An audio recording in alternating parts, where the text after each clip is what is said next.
All right, we are live at Divine. Shabbat Shalom. Hope everybody's having a great Shabbat, restful, peaceful Shabbat so far. It's good to see everybody. Join us online here in person. As always, Jonathan, if you get a second there, sir, you can just open us up in prayer. All right, we'll do. Joe, thank you for this day. Thank you for this time you've given us on another set apart day, your holy day called Sabbath, where you have us to gather as one holy assembly, body of believers, those who honor you and your Son, and the words in your scripture. So I thank you for this. This time we're going to open up your word, read some Genesis, Joshua, and Romans, and just understand more of who you are, the life that you have us to live, and the way we're supposed to interact in this world to honor and serve you the best that we can. Praise things in your Son's holy name, Yeshua. Amen. Amen.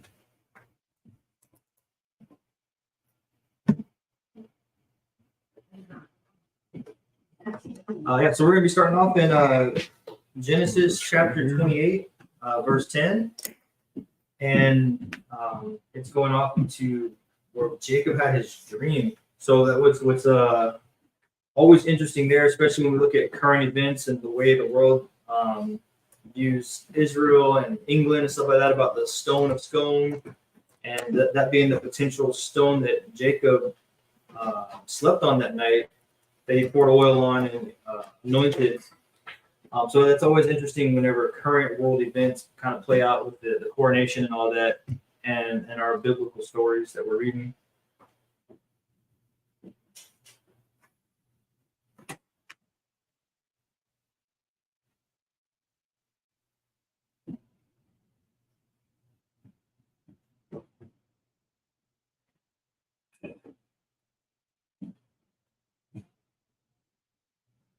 I'm going to read a little bit in 28, verse 15, and going forward from there. It says, and see, I am with you. I'm sorry, let's go to 14, or actually it's through 13. It says, and see, Jehovah stood above it and said, I am Jehovah Elohim of Abraham, your father, and the Elohim of Isaac. The land on which you are lying, I give it to you and your seed shall be as the dust of the earth, and you shall break forth to the west, and to the east, and to the north, and to the south. And all clans of the earth shall be blessed in you and your seed. And see, I am with you and shall guard you wherever you go, and shall bring you back to this land. For I am not going to leave you until I have done what I have spoken to you. And Jacob awoke from his sleep and said, truly, Jehovah is in this place, and I did not know it. I've always found that very interesting that he would say that. Jehovah is in this place, and I did not even know it. Mm-hmm. Any thoughts on that whatsoever? Anybody online have any thoughts on that? Because that's always like, it's like, how did you not know? Let me read 17. It says, and he was afraid and said, how awesome is this place? It's almost like God showed up, and he's like, wow, God's here? Mm-hmm. This is what? And of course, he sees his vision too of the heavens open up, the angels going to and fro, and all that stuff. Right. But he says, and he was afraid. And I don't think it's afraid like shaking, like in fear, like the boogeyman is coming to get you. But it's almost, I think it's a fear of reverence, like because God is here. Right. And it says, how awesome is this place? This is none other than the house of Elohim, and this is the gate of the heavens. And Jacob rose early in the morning and took the stone that he had put on his head, and set it up as a standing column and poured oil on top of it. Man, talk about having that. We all talk about having that God moment in our lives, like he's having a God moment right now, big time.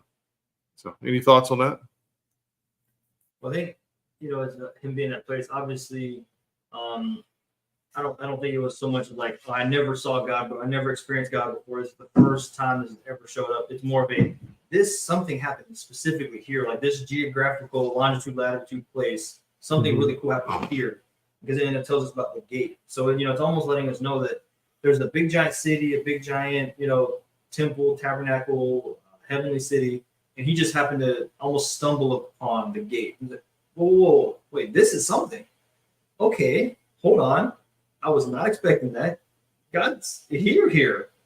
Oh, I wonder today, like if we were to find that exact place, if we were to be in that same moment. Obviously, the world around would try to turn into Disneyland, but yeah, they try to make money off of it, right?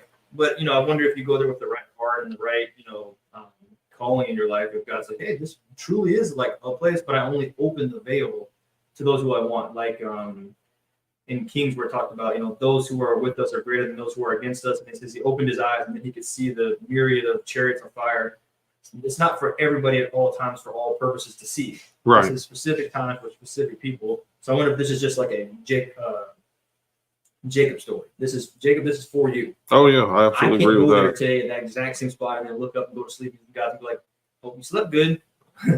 Well, let me back it up just a little, because we all have. I'm glad you said it, because we all have our own experiences. Mhm.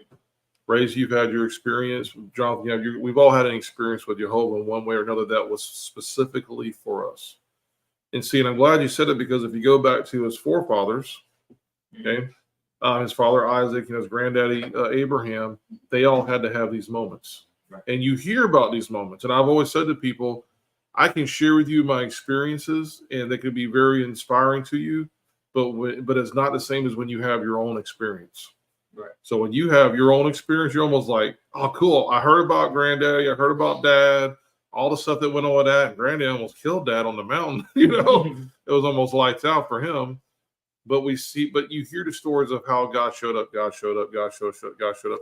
And it's not like God's not showing up in Jacob's life. I almost feel like this is a sobering, like, yes, I'm real. Don't doubt anything. Because when we read a little bit further on, it says, in 19, it says, and he called the name of that place Bethel. However, the name of that city has been Luz previously. And Jacob made a vow saying, seeing Elohim is with me. It's almost like he needed this reassurance. You come on this way. It's almost like he needed this reassurance that he's like, you really are with me. I know that the stories of the promises. It's not like this is the first time he's hearing the promise. Mm-hmm. He already knows. Granddaddy was told. God told Abraham, "Hey, as far as you can see to the left, to the right, this is all yours. Yeah. Don't worry about it." So now he's having that moment, because he says, and Jacob made a vow saying, seeing Elohim is with me, and has kept me in this way that I'm going, and has given me bread to eat and a garment to put on. So the other thing he's doing here, he's giving credence to, I know where my help comes from. It didn't come from the guy up the road, it didn't come from over here. Even though I told the other guy, she my sister, my sister, that I still left blessed, It says, and when I have returned to my father's house in peace, what's up, Nick? What's up, guys? And Jehovah has been my Elohim, so it's mine. This is my ownership now. Then the stone which I have set as a standing column shall be Elohim's house, and all of you, and all that you give me, I shall certainly give a tenth to you. So that's why I think that in this thing here, he's having his moment where God's like, yeah, you're my boy. Everything I spoke before you is going to happen. Everything from you forward is going to happen. And by the way, the nations are going to be blessed through your lineage. What a powerful, it's not a very long story, but what a powerful story for someone having that moment. Mm-hmm. God's like, I'm just going to reveal myself to you. I'm going to show you that this is absolutely for real. Right. And I've had that happen in my life where, you wonder sometimes, am I doing the right thing? Am I on the right path? Am I doing, the things I need to be doing? And all of a sudden, a lot of times when I may start feeling a little bit of that, wondering or questioning, then God, it's like God, he hears my thoughts and goes, by the way, yes, you're doing exactly what I want you to do. Mm-hmm. And that's that reassurance we all need in our lives. Right. God, am I on the right path? Am I doing the right thing? He's like, yes, son, just keep going forward and keep doing what I told you to keep doing what I asked you to do. Yeah, I think what we see too is that the place is called Bethel, right? And today we call it Bethel, but it's Bethel, which means house of God. And I think that's very telling of Jacob's knowledge and wisdom at the time. He's like, I'm not going to call this dreamland or the place where the gate's at, or, whatever. He's like, oh, this is the house of God. Like, it's almost like again that set apart reverence. This isn't Jacob's well or Jacob's something, Jacob's rock. This is house of God. But also, I think like one of the things that you said that really kind of I wanted to share was, so often we have these experiences like in Abraham and Isaac or Jacob, but instead of it being a personal thing that we're doing in and of ourselves, we want to like preach it to everybody. We want everybody else to follow that example. Mm-hmm. And we see that a lot like in the spiritual realm of stuff where we're like, well, this worked for me. I read this verse on this mountain at this time, and I had this experience with God. Now I want everybody to go and do the same thing. And God's like, I'm not a slot machine, I'm not a magical genie. Just because you all come and rub the lamp the same way, you're not gonna all get the same experience. This is a relationship. Yep. And when we think about it, God's essentially in a relationship with each one of us all together as a body, but separate and distinct as individuals. And so, you wouldn't go and take flowers to every woman you ever met and say, oh, we're in a relationship. Some women want flowers, some want chocolate, some want this, some want that. And God treats us all individual, but he loves us all the same. And so I think that one of the pitfalls we run into is we'll have that experience, we'll have that moment, and now it's let's write it in a book and tell everybody else to do that. And let's say, hey, whenever I was under demonic attack or whatever, I did this. So now this is the method to handle it. And God's like, if I didn't prescribe that for you, if I didn't tell you to do that, that's not the method. That's just what worked for you in that moment because it was a heart thing. That person's heart was probably ready, not the action behind it. And I think so often we have those individual dreams or experiences, but we want to preach it versus let that be something for us. And maybe a testimony at best, but never, in my opinion, never should be like, well, you got to move this many times like I did. You got to have these kind of parents. You got to grow up in this environment. Then maybe you got to move in the way you moved in my life. Well, that's not going to happen. We're all different. We all grew up different. We all live different. So absolutely. And when you see, bringing it up, when Jesus healed the blind man, it's not like after that when he spit into the dirt, made the mud, and put it on his eyes. It wasn't like after that all you hear the disciples ever doing that again. Right. That was a unique situation for that individual, for that moment, for that time. Yeah. Doesn't mean it wouldn't work again. It can only work if God's saying to do it. Not because, it worked for Jesus over there, so I'm going to just get some dirt and rub it in somebody's eyes who can't see. And ouch. Yeah. It didn't help at all. And we've all seen the gross examples of pastors out there who they'll spit on someone's face or spit on their hands and rub it all. I'm like, get that out of here, man. It's like, yeah. So anyway, all right. Anybody got anything else on 28? Are we on the 29?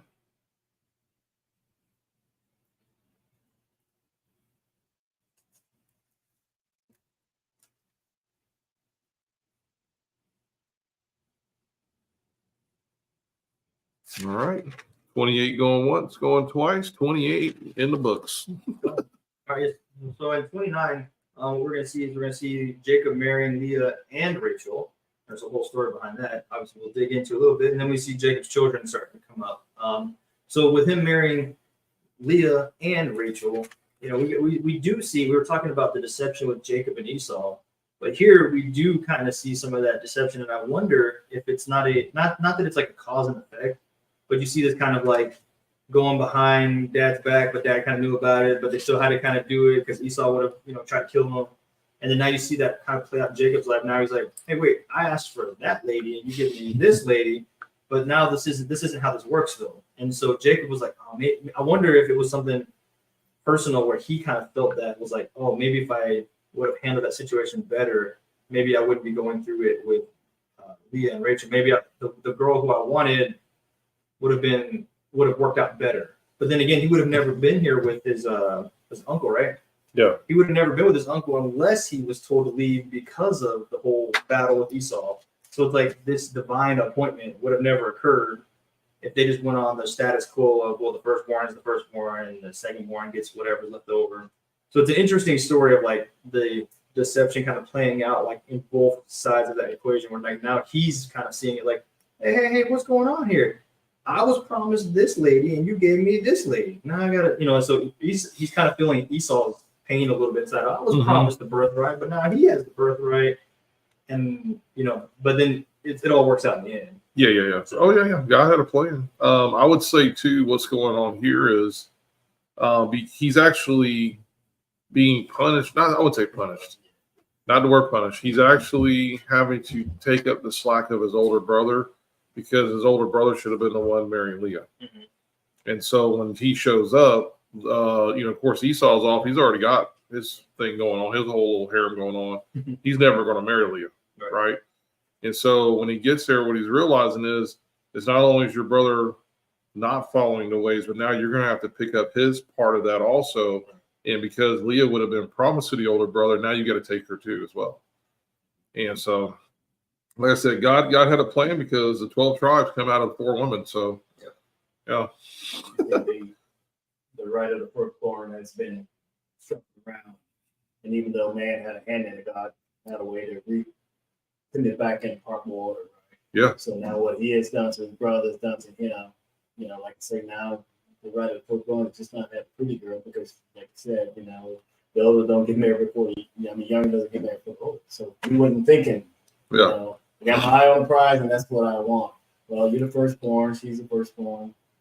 Like Laban said, she should get married first, right? But so sometimes deception also have a consequence. Right? But it's weird though because Laban, I think Laban lied. Right? I mean, we can kind of try to play it out a little bit and pretend, but he's like, "Oh, you want to come here and work for her? Sure, 7 years, it's all yours." And then by the time he showed up, oh, psych. So is Jacob not? Is he not getting a little bit of his own medicine?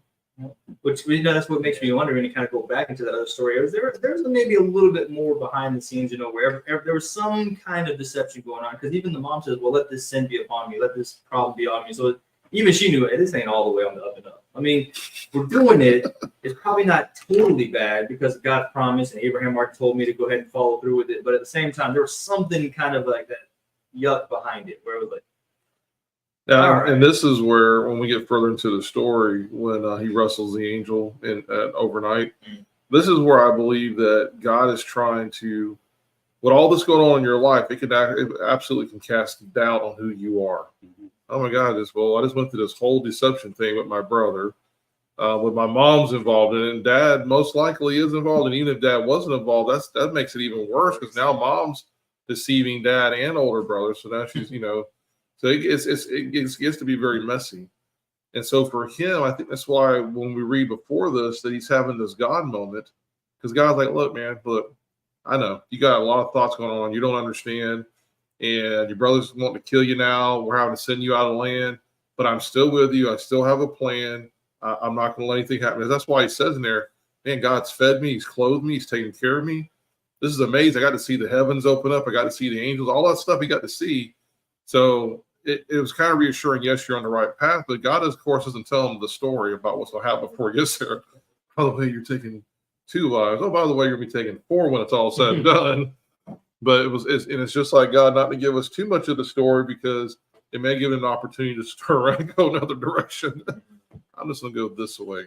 Well, it also gives Jacob an opportunity to iron out some of kind of his own selfishness because you can see a lot of he's very prideful. He's not a common, but he's very much about his own stuff. So Yahweh was really having to iron all of that out of him before all of this stuff can go through, and he's having basically humble his heart. Right.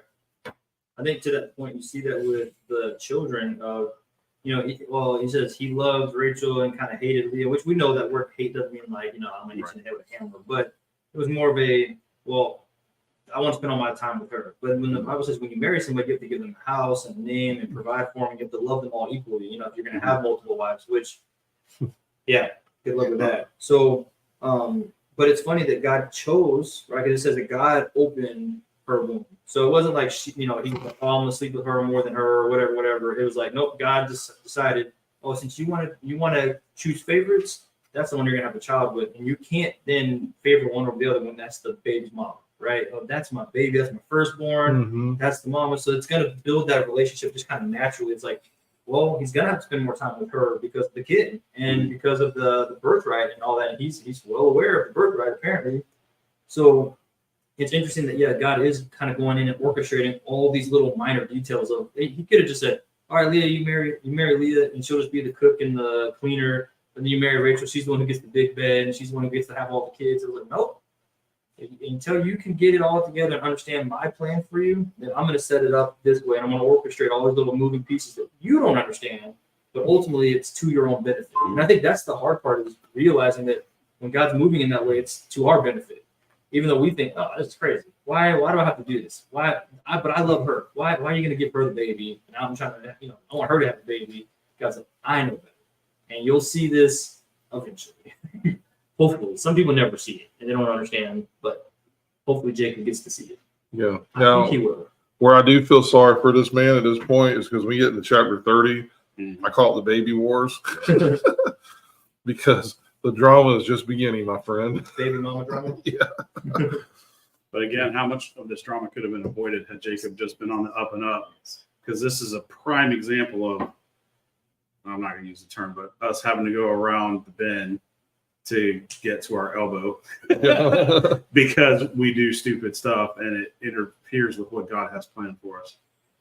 So if Jacob had just been straight up with everything going on, he wouldn't have had to go 14 years deep into 2 relationships to get. Well, I'll give him this though. He was honoring his mother with her wishes, which is a biblical thing to do, honor your mother and father. And she knew that what was going on was wrong because she said, "Let this, son, don't worry about, let this be upon me, what I'm getting ready to do." So she's trying to I think she's trying to ease his conscience. But still, when you see all this going on, it's like the family dynamics are now just right. And again, it's that thing of when you stand before the Father, I can't be like, "Oh, well, Joe did this," so it's because his mother took all. You know, you will be though. It was his fault, Lord. Joe's fault. He wouldn't stop going to Taco Bell. We both got the answer for that one, my friend. Yeah, very much so. Sounds delicious right now. But yeah, so then we get into the whole story of him. He wakes up with a different woman.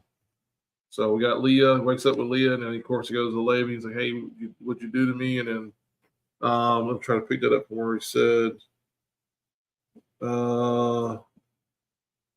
Laban said, Jacob loved Rachel, so he said, "Let me serve you 7 years for Rachel, your younger daughter." And Laban said, "It is better that I give her to you than I should give her to another man. Stay with me." So Jacob served 7 years for Rachel, then seemed to him but a few days because of the love he had for her. Then Jacob said to Laban, "Give me my wife, for my days are completed, and let me go into her." And Laban gathered all the men of the place and made a feast. So we're having a big party. And it came to be in the evening that he took Leah, his daughter, and brought her to Jacob, and he went into her. And Laban gave his female servant Zilpah to his daughter Leah as a female servant. And in the morning it came to be that when he saw that it came to be that see, it was Leah. So he said to Laban, "What is this you have done to me? Was it not for Rachel that I served you? Why then have you deceived me?" And so I think that goes back to what we're talking about, where it's almost like the deception that happened before. Ray, I think you alluded to this. Now he's kind of getting a little bit of that, like, "Oh, this really hurts to be deceived. Mm-hmm. This isn't okay." Right. And you're gonna see the same thing that happened in his dad's life, and now it's gonna start to play out in his life with the wives. Yep. And then Miss Cleveland on here, I agree with that. Is she said Jacob did not have to wait 14 years. A lot of us think that he had to work another 7 to get her, but he said she said Jacob did not have to wait 14 years to marry Rachel. He took her as a wife a week later. He had to work another 7 years though. Yeah, I agree with that 100%. So Laban wasn't a 100% like, "Oh, you got to start from scratch." Right. New 7. He's like, "Okay, you can have her, but you got to give me the time." And Right. You can see that, like, at least the logic behind it. Yeah, it's at least proper going, "Look, you married her now technically, so at least give us a week." Right. Before Give it a week. give it a week before Well, we wasn't that what was the standard time? Because you kind of referenced it before, where whenever you had multiple wives, you had to give them devotion a specific amount. So that may have been the allotted time for a new marriage before he could take another wife. Like at minimum. Yeah. We get to know our name first. So. Right. Does anybody else got anything on 29 before we move on? But we do see also that in verse 31, it does say, "And Jehovah saw," so the father sees that Leah was unloved, and he opened her womb, but Rachel was barren. So he closed up Rachel's womb. Leah conceived and bore a son and called his name Reuben, for she said, "For Jehovah has looked on my affliction, because now my husband is going to love me." Mm-hmm. So that's the part kind of breaks your heart, where she's like, "Now he'll love me that I have a child. I have his boy. I got the son." And it says that she conceived again and bore a son and said, "Because Jehovah has heard that I am unloved, he gave me this son too, and I shall call his name Shimon." And she conceived again and bore a son and said, Now this time my husband is joined to me, because I have borne him 3 sons, so his name shall be called Levi. And it says, and she conceived again and bore a son and said, "Now I praise Jehovah, So she called his name Yehuda, and she ceased bearing. So, yeah, when we get to 30, you'll see why Rachel's a little bit upset. Vicky? I wanted to say, in chapter 29, like from 31 on, God blessed Jacob with 12 sons, we know, in spite of his prayerlessness and the rivalry of Rachel and Leah, who competed for his affections by bearing him sons. The names the mothers gave these children reflect the struggle and also the recognition of God's assistance to them in their unloved or childless states. God graciously built up Israel by championing the needy. But the spiritual failures of Jacob's family later resulted in rivalries among the Israelite tribes. And also, I wanted to say in 29 from 31 to 35, God graciously gave Leah, the unloved wife, half of Jacob's sons, including the priestly line of Levi and the Messianic line of Judah. And the first and the last of the children born in Paddan Aram are given by the Lord to compensate disgraced wives. Very cool. Thank you. Anybody else on 29? Going once, going twice. Now we're to 30. I'm going to start off by reading just the very first couple of verses here. It says, and when Rachel saw that she bore Jacob no children, Rachel envied her sister and said to Jacob, give me children or else I'm going to die. Let the drama begin. It says, and Jacob displeasure burned against Rachel, which I thought was interesting. That the first time I ever read it, I was like, oh, the favored one. He's like, because he says, and he said, am I in the place of Elohim who has withheld from you the fruit of the womb? He's basically saying, I'm not God. I'm not the one. I have no. What are you mad at me for? Yeah, what are you mad at me for? I have nothing to do with this. And she said, see my female servant Bilhah, go to her and let her bear for me, and let me build up from her as well.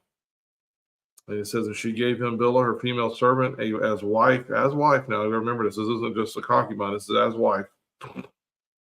And Jacob went to her, and Bilhah conceived and bore Jacob his son. And Rachel said, Elohim has rightly ruled my case, and has also heard my voice and given me a son. So she called his name Dan. So do you think, and this just started out with consensus, is it Rachel saying this just to being more dramatic, or is she saying that because, that was a custom, if a woman does not have a children, her livelihood would probably end, literally. So that's why in the tradition was that if the wife didn't have children, the brother died, one brother died, and would marry her, so she can have children, it's not keep all that lineage, right? So I just want to say, is it said, hey, physically, I have no lineage, so when Jacob's gone, who's going to take care of me? Or is it that, hey, I'm being dramatic here, so just trying to see what the thoughts. I think some of it's being dramatic, personally. Yeah. I think But I understand the emotion, because you think about if she's already bore 4 kids, that's over 2 years, right? At least 9 months apiece. So you're looking at it's at least 3.5. Yeah, 3.5. Like yeah, at minimum. Yeah, that's if it's back to back. Like you birth, here comes another one, right? So you got at least 3+ years here of nothing. And of course, it's sisters. It's like with brothers. Why do you get the blessing and I don't? So I think there's just a lot of. I don't think it's unnecessary drama. I just think it's just her emotions are now catching up with her, because she sees the kids out there playing and she has none herself. So because we saw the same thing play out with Abraham. Yep. I think it's kind of also where it's like we get all these things built up in our head that, I'm going to pray about this, even if it's not in God's will. And then when it happens, it's obviously God's will because he heard my prayers. Mm-hmm. So it could be a little bit of that, where it's just like, chances are that she was going to have a kid. I mean, it just is what it is. So then she's like, see, God's heard my prayers because she had a kid. And it's like, well, you gave her to him to have children, and they're going to have children. So that it's a little bit self-confirming prophecy. Exactly. There you go. Yeah. It's like, God, if this stove is hot, then your promise is true. Oh, see? I know it. Well, no, you just burnt your hand. Right. Somebody take me to the bird ward. It's God's will. No, I do think it's funny, especially because we're gonna read through these stories and understand more about these children and their roles of the 12 tribes, and we know that it's super prophetic. They're gonna be the 12 gates of the New Jerusalem and all this really really cool stuff. But we do see that the different brothers have different roles to play. They have different parts, like throughout the history of the Bible and the Israelites, where sometimes Dan goes astray and gets the idols, and then sometimes Judah does such and such. So it's interesting to kind of remember these birth orders and who birthed who, and see how that plays out in the future. Because we know Dan is one of the ones that goes astray for a while, and I think they're either like they're named in some of the lineage, and sometimes they're not. So it's interesting to see like if this birth order and mothers play a role in like how they get It does. dispersed out and played out later. It does, and then it goes on in 12 Torah. You know how they got a line around the temple by birthrights. You can see that. So the birth order definitely will play out in the 12 Torah.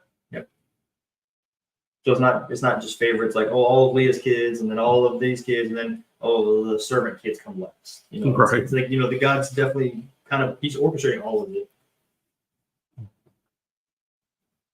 And we see further on with Rachel too. She says, so when she conceived and had her son, and that was Dan. And 7 says, and Rachel's female servant Bilhah conceived again and bore Jacob a second son. And Rachel said, with great wrestlings have I wrestled with my sister, and I have overcome. I got 2 now. So she called his name Naphtali. And Leah saw that she had ceased bearing, and she took Zilpah, her female servant, and gave her to Jacob as wife. And Leah's female servant Zilpah bore Jacob a son, and Leah said, fortune comes. So she called his name Gad. And Leah's female servant Zilpah bore Jacob a second son. And Leah said, I am happy, for the daughter shall call me happy. So she called his name Asher. And Reuben went in the days of wheat and harvest and found love apples and brought them to his mother Leah. And Rachel said to Leah, please give me some of your son's love apples.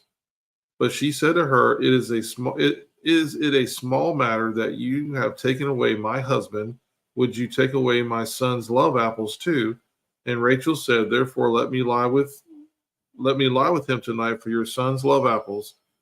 And when Yaakov came out of the field in the evening, Leah went out to meet and said, do come into me, for indeed I have hired you with my son's love apples. This story is getting crazy. And he lay with her that night, and Elohim listened to Leah, and she conceived and bore Jacob a 5th son. And Leah said, Elohim has given me my hire, because I have given my female servant to my husband. So she called his name Issachar.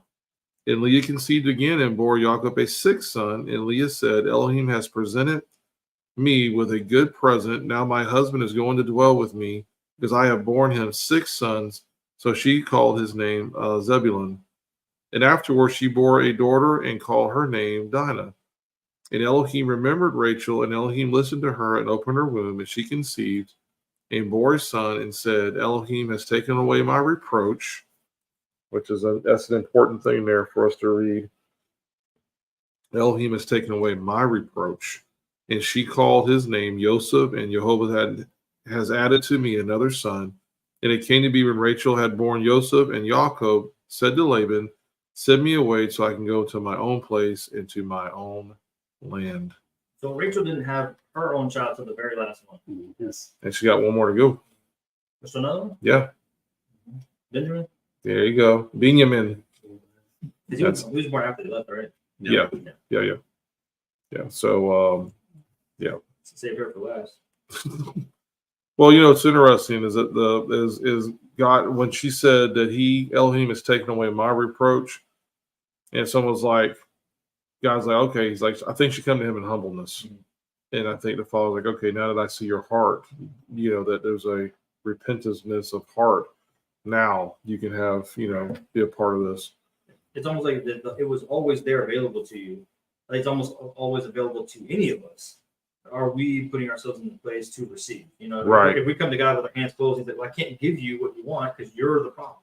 As soon as we're not the problem, he's like, oh, well, and I'll pour out all the blessings. There's no end to it. You're the reason you're the kink in the hose, Miss Jessie? I have a side note. In my research, I have discovered that it may or may not be true, but the two servants of Rachel and Leah might have been Laban's daughters from like a servant. Mm. So then he would have his 4 daughters married off to the one. That's So they correct. would all actually be. If you guys couldn't hear Miss Jessie on here, she was saying that the other the 2 servant girls were probably sisters of the 2 sisters of Leah and Rachel. So I agree with that. I believe that's more than likely what that was, that they were all sisters. Yeah, I can't tell you where I found it because it's in the book. I have your book here somewhere. I think it's in the back room where we put it. But anyway, that was a good point. Thank you. That's interesting because then all of that lineage still comes from Laban. Yeah, it's all in the Right, it's families. all- Yeah. yeah. Yeah, so these weren't like servant girls from like another land or, from another tribe Yeah. somewhere else. So, Yeah, and I think toward the end of 30, we're gonna see the whole really cool genetic thing going on here. It's this really interesting story of Laban's like, well, I won't let you leave, but then I will let you leave. But if you leave, you got to do this and this and that. And so Jacob, being wise, I guess, hearing from the father, was like, why don't you take the speckled sheep, the ones that are less desirable, and you put the sticks in the water. And I know there's this whole biology test going on here. But of course, Jacob comes out on top, and then he leaves Laban with like everything that Laban would have wanted. Like, I have all the special sheep and goats. I have all the spotless ones. And Jacob was like, yeah, there's way less of them. I know better. So it's interesting to see like Jacob clearly knew something about agriculture and animal husbandry and these trees and water and stuff. So it's interesting to see where some of Jacob's like background. Like you don't always get to know like their occupation and like what they did on a day-to-day basis. But Jacob's like, well, I know some stuff.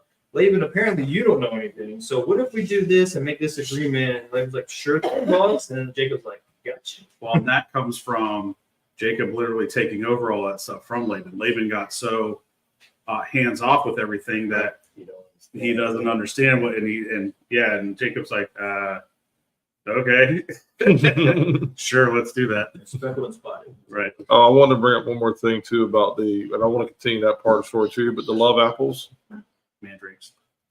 they're actually good for a person to eat if they're wanting to conceive a child. For fertility, that's right. So when she's saying, "Hey, give me some love apples," because she hasn't had a child yet, so she's like doing what she's desperate and doing whatever she can.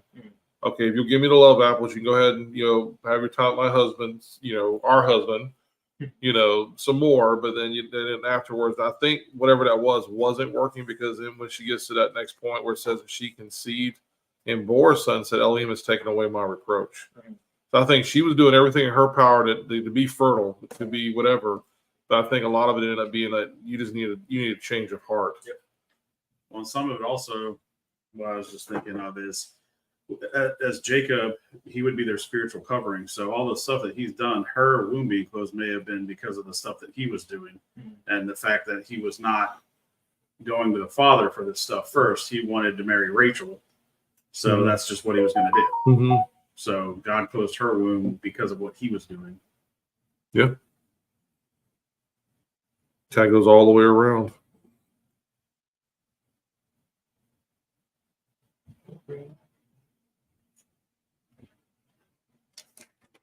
What'd you have on? Is that 30s where he starts talking about like the deal he's making, right? Yeah. Yeah, I'm gonna read just a little quick part of that because the conversation that he's having with Laban, and he says, Laban said to him, "If I have found favor in your eyes, please stay, for I have diligently watched that Jehovah has blessed me for your sake." So Laban realizes that God is with Jacob. He realizes, hey, when you got here, good things have been happening. Right. I have a bounty now of different things, right? And then on top of that, all these little quivers that are running around from, the little kids, all of them, he goes, that's a blessing. I'm a grandparent now. And so that to me is the blessing to see those grandkids. So he says, verse 28, it says, and he said, name me your wages and I give it. Tell me your price, son. What is it? Just stay here. All right, old man. We're talking 6 figures here. Okay, can you swing that? So he said to him, you know how I have served you and how your livestock has been with me. For the little you had before I came has increased greatly, and Jehovah has blessed you since my coming. But now when I am to provide for my own house too, and he said, what do I give you? And Jacob said, give me not. If you do this for me, I shall again feed and guard your flocks.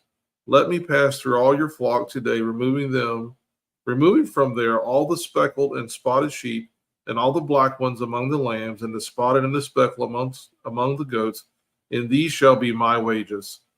And my righteousness shall answer for me in time to come, when you come concerning my wages. Everyone that is not speckled and spotted among the goats, and black among the lambs, it is stolen if it is with me. And Laban said, see, let it be according to your word, which is another important thing about our word, how powerful it was, and still should be. And on that day he set aside a male goat that were speckled and spotted, and all the female goats that were speckled and spotted, every one that had some white in it, and all the black ones among the lambs, and gave them into the hand of his sons. And he put 3 days' journey between himself and Jacob fed the rest of Laban's flocks. And Jacob took for himself rods of green poplar, and of the almond and chestnut trees, peeled white strips in them, and exposed the white which was in the rods. And he set the rods which he had peeled before the flocks in the gutters, in the watering troughs where the flocks came to drink, and they conceived when they came to drink. So the flocks conceived before the rods, and the flocks brought forth streaked, speckled, and spotted. And Jacob separated the lambs and made the flocks face towards the streak, and all the black flocks of Laban. But he put his own flocks by themselves, and did not put them with Laban's flocks. And so we go into that whole story. I'll just finish. It's only 2 more verses. And it came to be, whenever the strong ones of the flock conceived, that Jacob placed the rods before the eyes of the flock in the gutters, so that they would conceive among the rods. But when the flocks were weak, he did not put them in. So the weak ones were Laban's, and the strong ones were Jacob's. Thus the man increased very much, and had many flocks, and female and male servants, and camels and donkeys. I still don't fully understand the whole thing about the rods and the wood and the peeling of the bark and all that stuff. Like, what does that actually do? I have no idea. If anybody else has a good explanation for that, please let me know. Because I still... I don't have an explanation. Sure. So you started off reading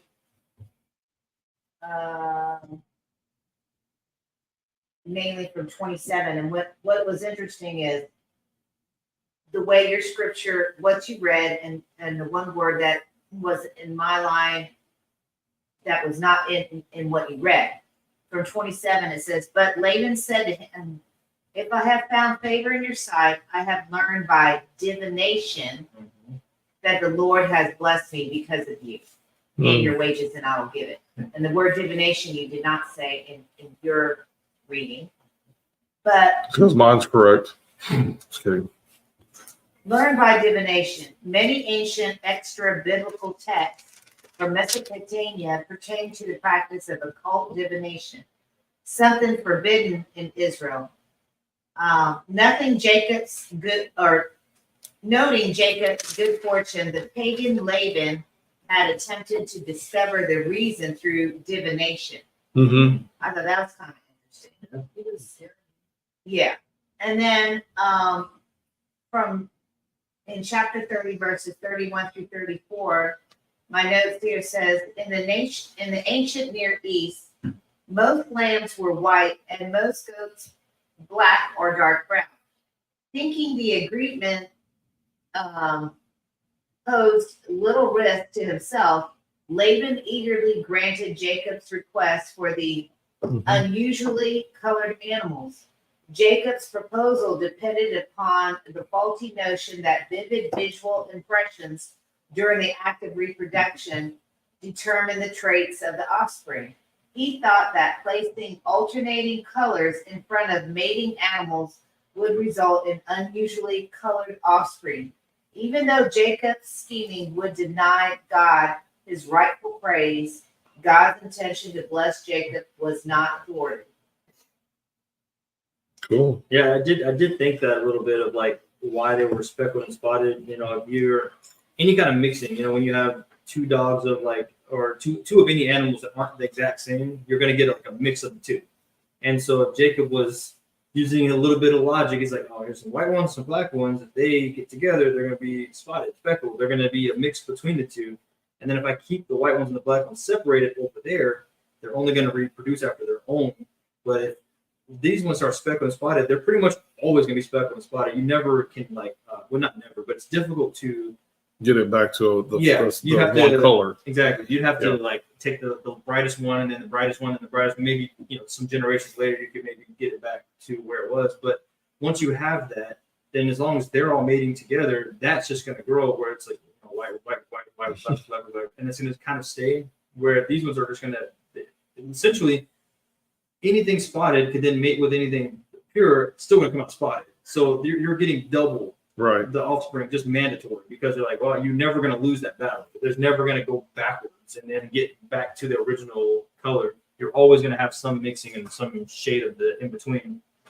And then for the sticks and stuff, I've always wondered. I mean, it'd be fun to go do the research. I'm sure you'd get like a bazillion answers if you Google it. But I do just wonder if it's like, because I'm thinking of those like that milky, sticky stuff that's in trees. Like I wonder if it was literally just like an antiseptic or something like. Whereas like they were just making them a little bit more healthy or, whatever their, Could be. Yeah. black rot, blackfoot, something, whatever those things where they had to deal with at the time. It was like, oh, well, these ones are now healthier. So then they're going to reproduce just because they're just naturally healthier. Is what I assume based on like other stuff that uses tree bark and stuff like that. What's been used for in other categories. Yeah, absolutely.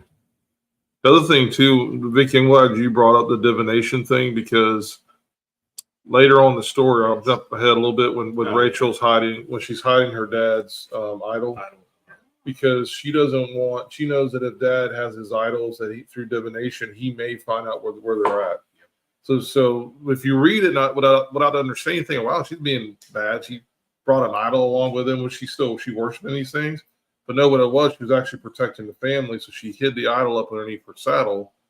And of course, when we get to that story, her father's like, "Hey, she's like, no, there's nothing here. I'm on my time of the month, by the way, so you probably don't want to be around me, blah blah blah."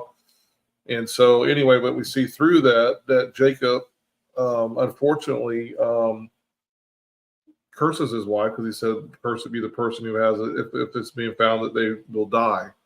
And of course, the story goes on where they have to bury her on the way. So that's very interesting. It's like stealing the crystal ball or whatever. Right, exactly. Oh yeah, you think you're gonna no. Well, and it's the same story with Joseph. Remember when Joseph puts the chalice in with his brother's stuff, and he says, and when his servant goes, he says, "Oh, this was used for my master's divination." That's how he knew where you were at, or something like that. Or it's like, how'd you know? It's like, of course, Joseph didn't practice that, but in their minds, that's all they would have thought of. Like, that's what he did. So, thank you for bringing it up, Vicky. That was good. Good job.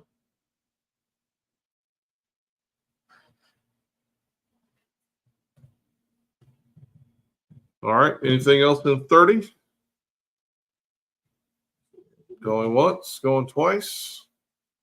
30's in the books. Let me read this real quick from Sylvia. Yep. It's a few seconds. All right. So she first said in Jubilees, it says that she offered the mandrakes as an offering. So there's a small distinction somewhere for us to look into. And then she said the genetics of the spotted animals was still present in the sold ones. Jacob benefited due to visions from God. The full context can be found in Genesis 31, 7 through 18, but the basics can be found in Genesis 31, 10 through 12. Then she typed in this verse where it says, when the flocks were breeding, I saw in a dream that the streaked, spotted, and speckled males were mating with the females. In that dream, the angel of God said to me, Jacob, and I said, here I am. And he said, look up and see all the males that are mating with the flocks, streaked, spotted, and speckled, for I have seen all that Laban has been doing to you. Jacob was given advanced knowledge of which animals would be born due to which animals were breeding. But wait, how could there be any spotted/striped animals to breed when they had already been removed by Laban? When we need to keep in mind that this was a vision. Okay, she said, "Oh, there's more." Sorry, but But wait, there's more. How could there be any spotted/striped animals to breed when they had already been removed by Laban? We need to keep in mind that this was a vision and that the striped/spotted animals were most likely God showing Jacob the underlying genetic makeup of some of the flock. All Jacob did to perhaps help. All Jacob did to perhaps. And then I'll read the rest when it comes in. All right, cool. Thank you, Sylvia. And I agree with that. I was leaning that way, but I tend to have strong opinions by keeping to myself a lot. But the same thing, just for me, my family, my youngest grandbaby, just one generation removed, got red hair and blue eyes, And so when people see me, literally looking at you like, that can't be your grandbaby. So that genetic makeup is there, right? And the dominant sometimes will come out somewhere in that line. So I agree with Silver, what she said. And so Jacob got that advanced knowledge we see here, and God realized that genetics is there. And apparently it came out, times 10 for him. So it is amazing that, God give us the, he give us the scenario and then he give us the reason behind that scenario. And I thank her for bringing that out. So, Ray, what you're telling us is that at some point you're related to Esau with the red hair and. Well, my last name is Kelly, and so I do have a lot of Irish. The kids already proved that. Our DNA, so that dominant gene is in my grandbaby already. So. There you go. All right, so the rest. Oh, okay. I'll read quickly. The rest of what she said is several. All right, hold on. It's hard to zoom in on this. All right, several studies have been done on poplar and almond tree bark leaves, nuts and twigs, small diameter branches, or what scripture calls sticks. And they mention that sheep would eat these and that ewes especially benefited from them. Also, many of the chemical compounds would still be beneficial even by simply steeping in water. Some of those benefits are highlighted below. Poplar, better reproduction rates. It has been proposed that willow and poplar provide forage for livestock of moderate nutritive value. Feeding on willow leaves or trimmings to ewes during mating results in a reduction of live weight loss and increase in reproductive rates. Poplar supplementation increased reproduction rates by approximately 20 and 30% units for low and high treatment groups, respectively, compared to the control group. The increase in reproductive rate in supplemented ewes was due to the increase in both conception rate and fecundity, with a higher proportion of pregnant ewes and a higher proportion of multiple pregnancies in the supplemented groups. Enhanced protein and carbohydrate diet further enhance reproductive rates. And this is a lot, so I will copy this and we'll all be able to read this. But it says that the other trees have their values and benefits as well. Jacob was one smart dude. Yep. So he was smart. So you don't need to go to a fertility clinic to get pregnant. Just go out and eat some poplar trees. I'll do start chewing on them. You better lay off. chewing on some food. Yeah. What are you doing? Don't worry about it. You'll see later. Right. Twins again. I have no Why teeth, are but they speckled? Why are they speckled? Is that where freckles come from? Right, there you go. All right. So yeah, we get into 31 and go like Sylvia was saying. We get into the vision that he was having, that the angel was sharing with Jacob about the flocks and all that.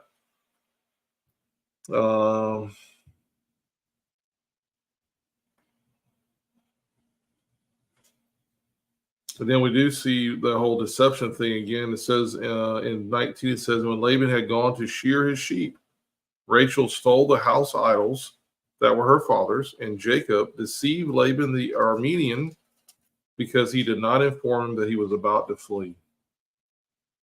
And it says, and he fled with all that he had, and he rose up and passed over the river and headed towards the mountains of Gilead.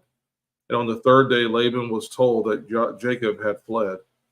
Then he took his brothers with him and pursued him for 7 days' journey, and he overtook him in the mountains of Gilead.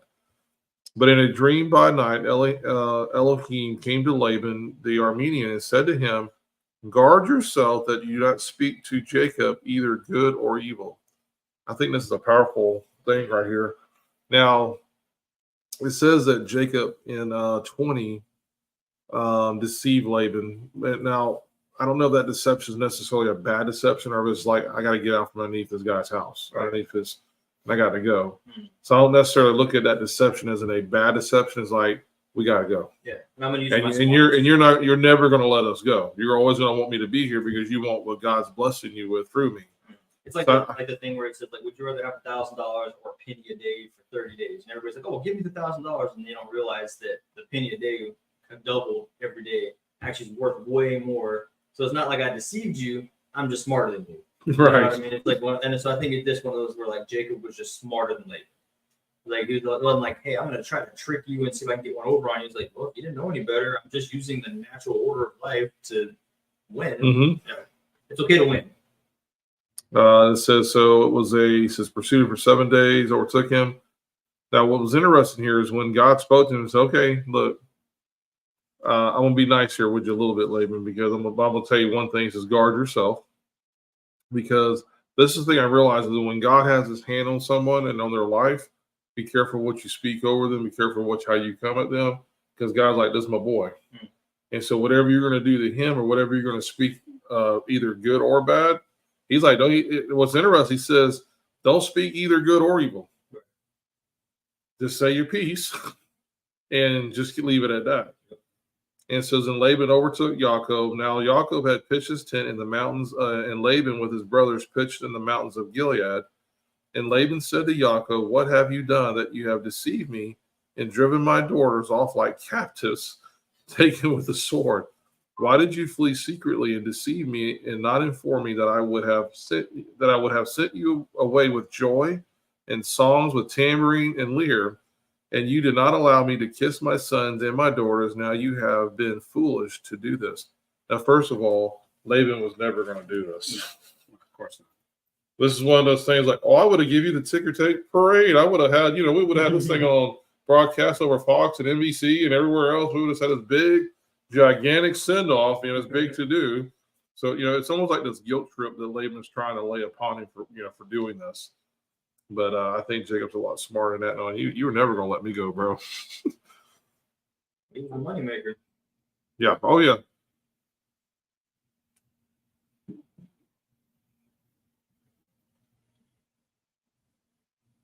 It says in 29, it says, it is in the power of my hand to do evil to you. But the Elohim of your father spoke to me last night, saying, guard yourself. Do not speak to Jacob either good or evil. And now you have gone. Now you have gone because you greatly long for my father's house. But why did you steal my mighty ones? And that goes into this whole story there. And then, of course, with. He admitted it. These are my mighty ones. Yeah. Oh, yeah. Yeah. Which is crazy because he's seen the benefit of God in Jacob's life, but I'm still gonna have these other gods on the side. I'm still gonna do what I'm dabbling into. I'm still gonna be doing that. Mm-hmm. So that is interesting that he's throwing that out there like that. One thing here to highlight, bring some light on. It said that go to the gods of your father, your God of your father's father. And I understand what it means because they was into the divination side. But Leah, parents, they all family, right? Mm-hmm. So Laban must have chose on his own, right? If they come from the same people group, because that's why he went back there. Chose deliberately not to serve Yah, to show divination. Because he spoke correctly, he said the God of your father. Right? So at some point he chose, okay, I know what a right is, but I choose not to follow Mm-hmm. right. That's significant thing. But that's the reason why he went to Laban in the first place. Take a wife and go hide out to my uncle, but it's from the people. So if mom is coming from a righteous family who's married, the dad, you think the kid would follow suit, right? A godly example, right? But apparently Laban had made a choice not to follow Yah, to follow his own divination, his gods. So that's significant to notice that. So nowhere did I know that it tells us why Laban chose to take that route. Mm-hmm. So, but that's see that everybody has a choice. His parents It made a from choice. where they were looking at, just like the law.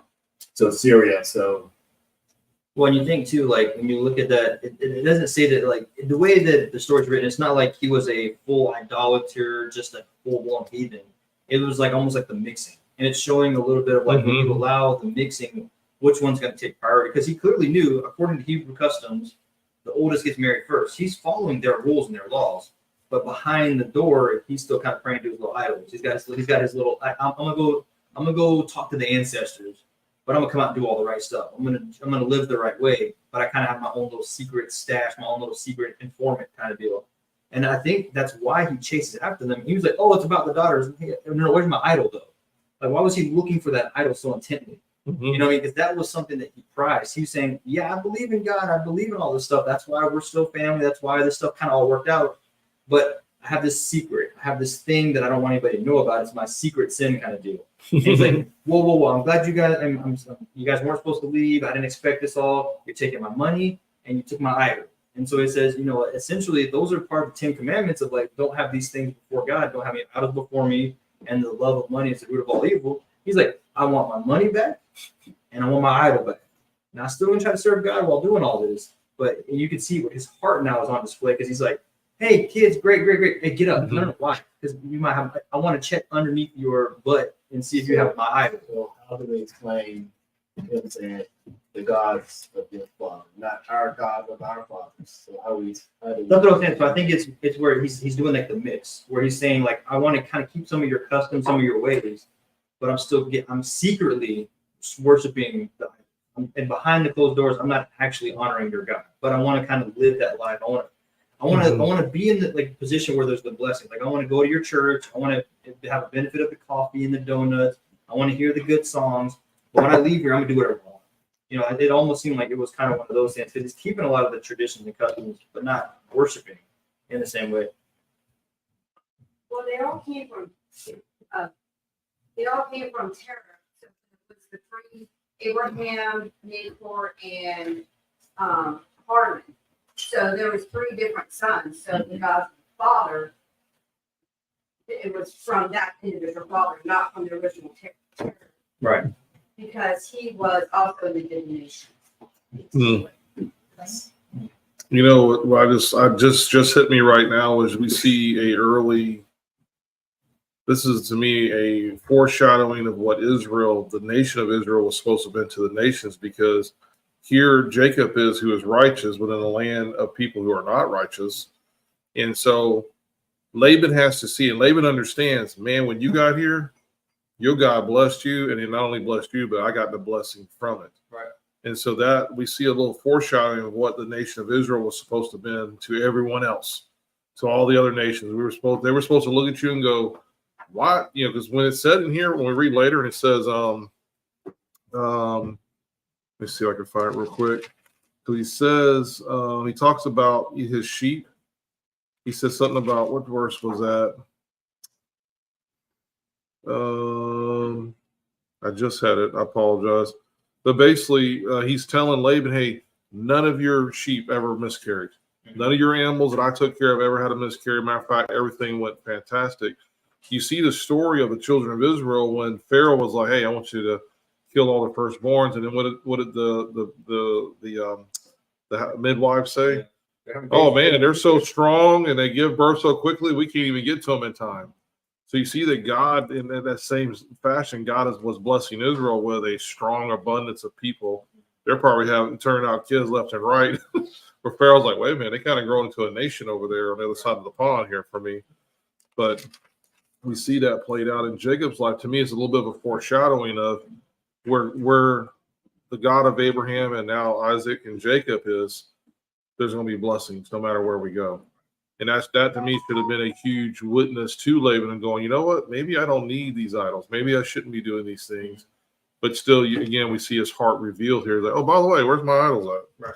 I went to go do some divination to find out where you went, and that's why it's taking me 7 days to catch up to you. I had to start using, like looking at the ground and broken twigs and putting my ear down and, different things like that. But anyway.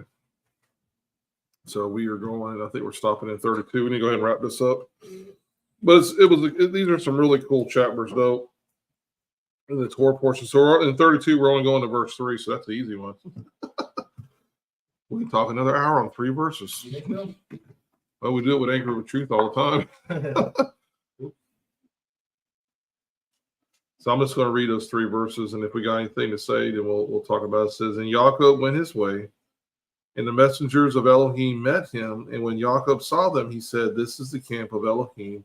And he called the name of that place Mahanaim. And Jacob sent messengers before him to Esau his brother in the land of Seir, in the field of Edom. So I think that's it. We're stopping 32:3. So we're getting ready to have the Clash of the Titans here in the next one. Dun, dun, dun. It's just funny to see how often angels are showing up in the Old Testament. All the time. And the spirit moving, stuff that we attribute to New Testament only. Oh, It's yeah. like, oh, there's angels all over the place. And Holy Spirit all over the place.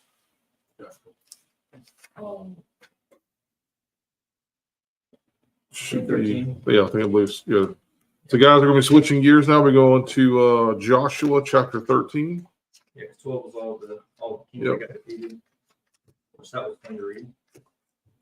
Not too far. We're going to be reading Joshua chapter 13 and 14, also known, a.k.a. as Yehoshua. All right, go start 13. His name is salvation. Yeah, go ahead. Chapter 13 of Joshua.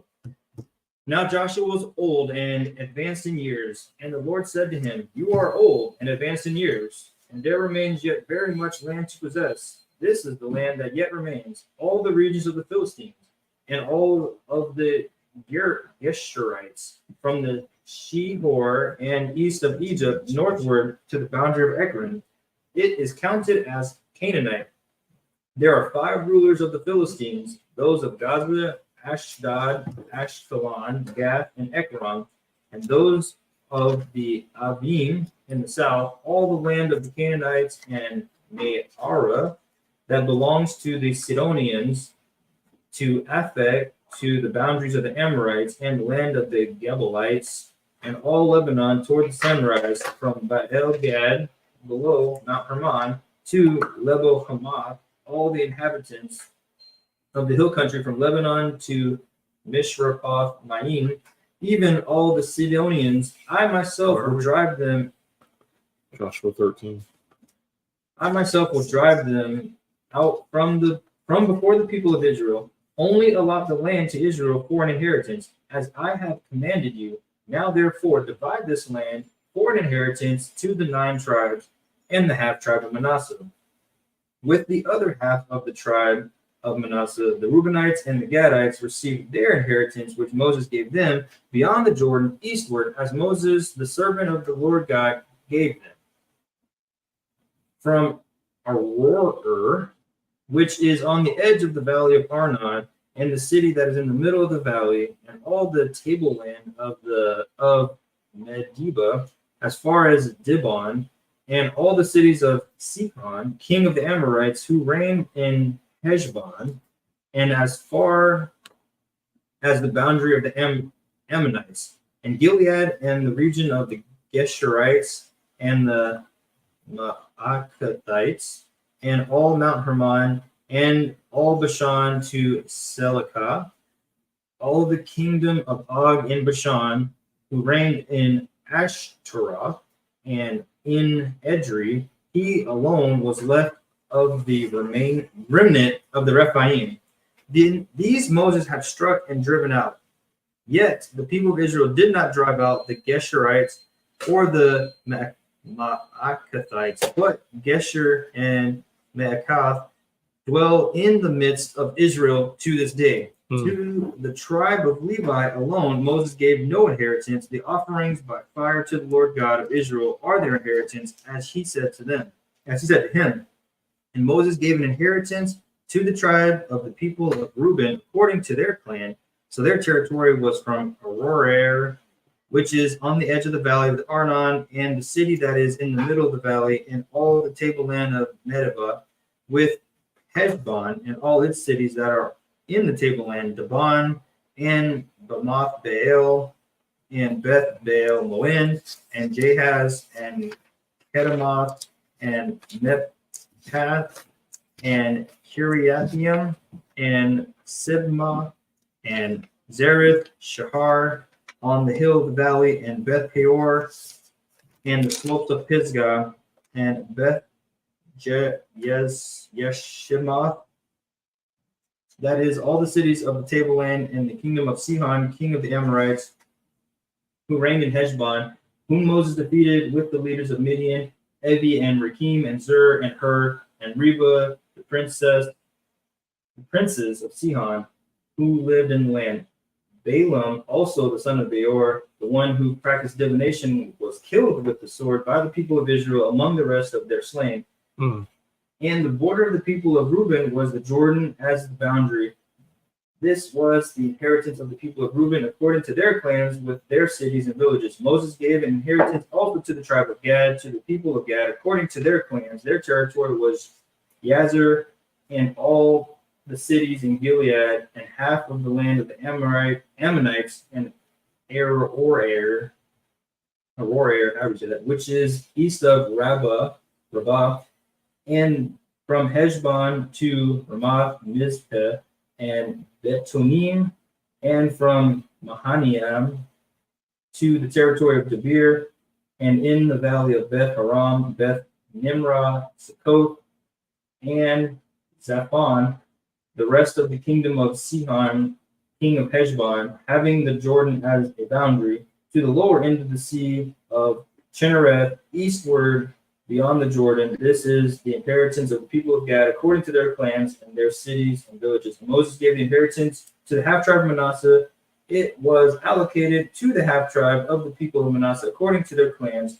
Their region extended from Mahanaim through all Bashan, and the whole kingdom of Og, king of Bashan, and all the towns of Jair, which are in Bashan, 60 cities, and half Gilead, and Ashtaroth, and Edrei, and the cities of the kingdom of Og of Bashan. These were allotted to the people of Machir, the son of Manasseh, for the half of the people of Machir, according to their clans.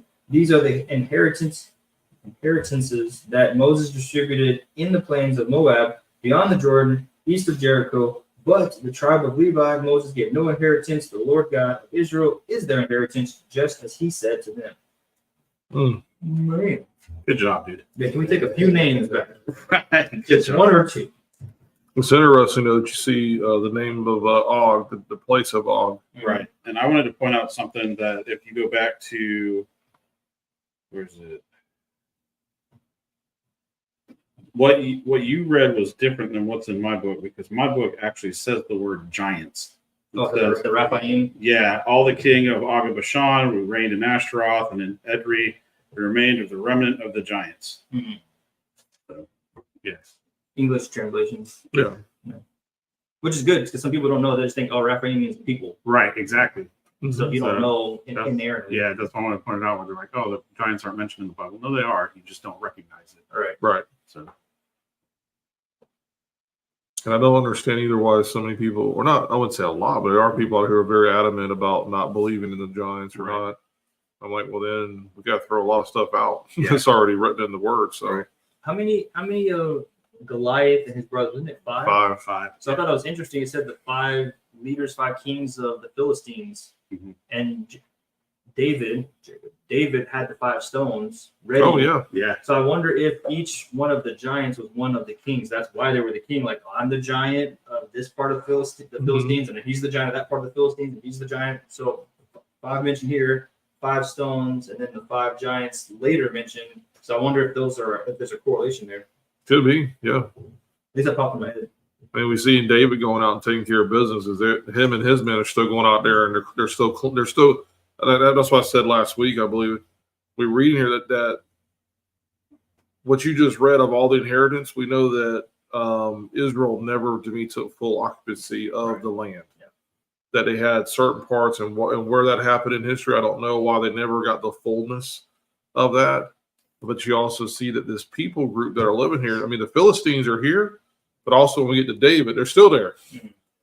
You know what I mean? And so apparently these kings or these giant breeds of human beings are still around. Right. Yeah, I know they've cut Goliath's size now from 12 foot to like 9 foot, but I'm telling you right now, if you saw a 9 foot tall man proportioned, Right. that's a giant. Any of us, Right. That's huge. If you I follow powerlifting. We followed powerlifting before, and you had Hafthor Bjornsson from where's he from? Sweden. The Netherlands, I believe it is. So he's 6'9", and at his peak of size, he was 430 something pounds. But he wasn't when you hear 430 pounds, you think, oh, he's all, but no. He was a 430 pound proportioned man who broke the world's deadlift record of 1,100 pounds. So just now imagine he's only 6'8" at 430 pounds. Right. Imagine him being about 3 feet taller in proportion. Right. Now we're looking at a guy that's around 1,300 to 1,500 pound man. That's huge. The whole football team. Yeah, that's no wonder he was the forefront guy for the Philistines when they were out there. Like, hey, guess what? Hey, we'll make it easy for you. If you can beat our boy over here, we'll just leave. Well, it's like that thing. Go give him Goliath. Yeah, it's like that thing you sent me with the guys at the. You have, I think it was Hafthor who was giving out the prizes at the Mr. Oh no, that was Brian Shaw, Brian which Shaw. is the American guy who's Right. 6'8", 400 and something pounds. Yeah, he's you see him next to a normal person. And these guys are still built too because it's Mr. Olympia, but he's got 2 feet on all of them. It's crazy. I thought it was funny, like right at the beginning, like it's almost like a little bit petty. I don't, because I was reading, I was like, this is funny to me. Like I have chuckle inside. It says now Joshua was old and advanced in years. You're like, okay, so cool. Thanks for giving me the details so we know what's going on. And then the Lord said to him, "You are old and advanced in years." Yeah. Like, all right, God, I know. I admitted it up front. I said I'm old and advanced in years. No. You're old and advanced in years. Another point that brings up to me too is like Joshua doing what God commanded to develop the land, but there was a caveat. You're gonna get the land, you ain't gonna live in peace because Moses didn't do X, Y, and Z, and now put it out, and you didn't do X, Y, Z. So we can see they got some of the promised land. They didn't take it fully, but also they didn't do the full commandment of Yahweh tell them to expel them and kill them from the land. They didn't do that. We see that here. And they mentioned it both. However, the people of Israel expelled another of the Gershon, expelled none of these people. Right? So God's order wasn't completely carried out. We deal with that today. Mm-hmm. Absolutely. And then we can see too through the if you go back, we talked about you having a Irish lineage, and I have a Scottish on my side of family. My pappy's a Galloway, so it's very Scottish. And the stories of the giants during the time of King David, when the giants were like, not all of them were killed. They were trying to cleanse the land, but some of them left that land. And there's history written about these giants showing up in Scotland, showing up in that region. I think it's around that same time that they're being driven out of the land, so they're just finding another place to go. Yeah. And we even have stories of that here, about some of our tribal to the United States. Mm-hmm. Some of the myths of, some of the tribal mounds that they're finding. Finding those too. So. Yeah, it's all over the place. Unfortunately, it's trying to be covered up as quickly and as fast as possible. And the Smithsonian Institute goes, "Hey, no bones to see here. We ain't got nothing." Well, it says here in the article, y'all took them. Nope, nothing here. Right. Nothing to see here, guys. But what is cool though is you do see that God's promised, even though they didn't fully take the land, but you see that God's still a God of His word. Say, hey, by the way, we're going to divvy up the land. You're still going to get your portions. It's not going to be the perfect scenario that I would like it to be, but I'm still a God of my word. So here you go. Mm-hmm. Yeah, I thought in 22 it says Balaam, also the son of Beor. So it's kind of giving you a little bit of like, hey, remember we had this whole problem with Balaam and Balak? Yeah, so I'm kind of reminding you. Remember Balaam, this guy you got a problem with? Yeah, he's the son of Beor. Remember these people that you took over? Pay attention here. And he's like, but he's saying the one who practiced divination was killed with the sword by the people of Israel among the rest that were slain. So it's funny that we were just kind of digging into this divination thing with Laban, and then it comes back around, and it's, you know, you're like, oh, well, you read about Balaam, you're like, oh, this is clearly a bad guy. You read about Laban, you're like, oh, yeah, cool, he's part of the Bible story. We don't put the two like in the same equivocal conversation, Yep. but yet he's telling them they both have the same descriptor. You know, they both have the same details. So it's like, you know, it's crazy how easy we are as our, like, I don't know, I call it like modern American brain of like, well, some sins are better than others. Right. Like, if he did it, then it's okay. But if he did it, oh, really bad. And it's like, no, it's the same thing. And we should treat it the same. You know, sin is a sin is a sin. I was reading through here, I'm like, oh, Balaam, what a bad guy. Leave him there. It's okay. Right. You know, not so bad. Yeah, even though he chased Jacob down and then tried to take everything back and basically was like, nah, that's not what I said. Yeah, I want to give you a send off, buddy. Right. Send you back out to the sheep field. Right. But and I also like that Joshua's always going back and saying, according to what Moses said, according to what Moses did. Well, this is what Moses did. Because he's not saying, oh, I'm Joshua, I'm my own man, I'm by myself, I'm doing all of this. He's like, no, Moses left the framework. Moses was the one who initiated all this. Moses was the one who was spoken to by God to do all this. Mm-hmm. I'm just following up. I'm continuing the story. I'm not starting my own story. And I think that that's important for the people to recognize, because Moses said, I'm giving my authority to him. Mm-hmm. So he's still calling back to Moses every time. Mhm. I'm doing this because Moses said. Don't come to me and be like, well, I want another piece of land. No. This is already established. We already committed to these, you know, expectations. The 2 tribes and the half tribe, you said you understand the other side of the river. Oh, well, hey, I know you got over here and it's awesome. And you loved it, but too bad. You got to go back over there because that's what was promised to you. Mhm. They agreed to it. That's what I'm saying. So Joshua was saying, I'm going to keep my word and keep his word. So don't come back and try to like, well, can we renegotiate or anything other? Or did God truly say, it's ain't even my call. I'm doing what Yeah. Moses told me because God told him. I'm not even going to get into this with you guys. And I think too there was a higher reverence for Moshe with the second generation out of the desert than the first one. The first one clearly was always wanting to buck the system. But they died. Yeah, they died. So you see the second generation that came up through that, I think, had a higher reverence for who Moshe was and understood the sins of their father. So it's smart of Joshua too to go like, hey, by the way, I don't want to seem like I'm all the man. Is by the way, let's don't forget about Moshe, you know, our patriarch that actually got us to this point. And so I think that's a smart move on his behalf to say, you know what, this isn't just my words; it's also what God established through His servant Moses. But it's also was a public transfer of that authority to him. Mhm. And we see that in some of the customs we have going today. It's a public display of transfer of authority. Right? And so the people, that's why they say, well, we will do, you know, they agree to it. So they understand, you know, now I have the baton. Yeah. I got to figure the name for it. I have the baton. And that's the key. So they understood, they saw, they lived with their parents, and like say, generation they came in, they lived it. Consequence of being disobedient to this form of spirit, but we didn't just outline it. We destroy X, Y, and Z. And oh, by the way, I keep saying Balaam, you know, hey, he didn't get away either. You know, he was killed by the sword. Right? Yep. Because you sometimes wonder what happened to that guy, that whole story with everything that went on with that. But you see that, yeah, he got his in the end. I think he's in the same line with Laban, but I have to check my phone. So okay, I'm going through it right now in my head. that's a lot of pages, Jesse. Be careful. So who's in the line with Laban? I think it might Balaam? be Balaam, Balaam. and there's 2 of them because he had had a son and a son, so there's 2 of them. So there's 2 in the Bible. Did you remember which one you're reading about? I call him Balaam Jr. Well, we have Balaam, which is he was the guy that Balaam hired to say the curse. Right. Yeah, he had a son named Balaam, and he had a son named Balaam also, and then I think he had another son. It wasn't that Balak. Balaam and Balak. Balak, yeah. I'm sorry. Yeah. All right. Anything else in 13? The only other thing I had was just I wanted to not make sure, but I wanted to kind of stress the point.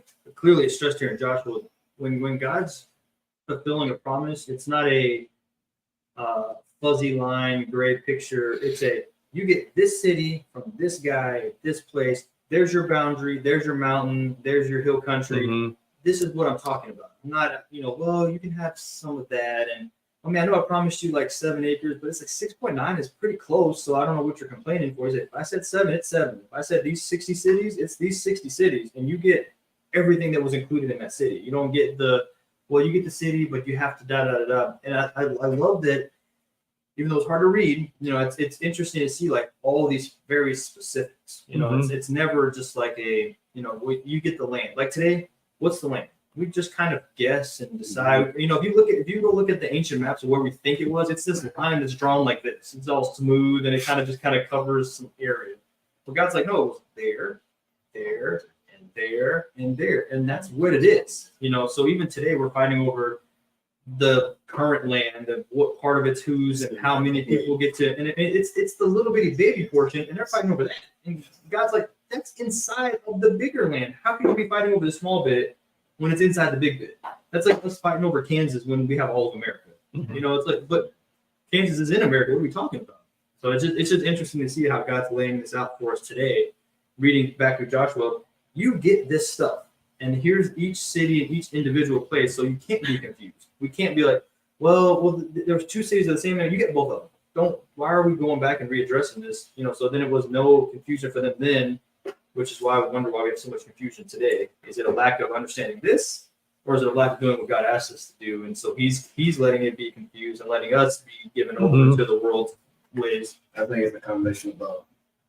Like what God tell the children of Israel to do, but it's a lack of misunderstanding to the secular world.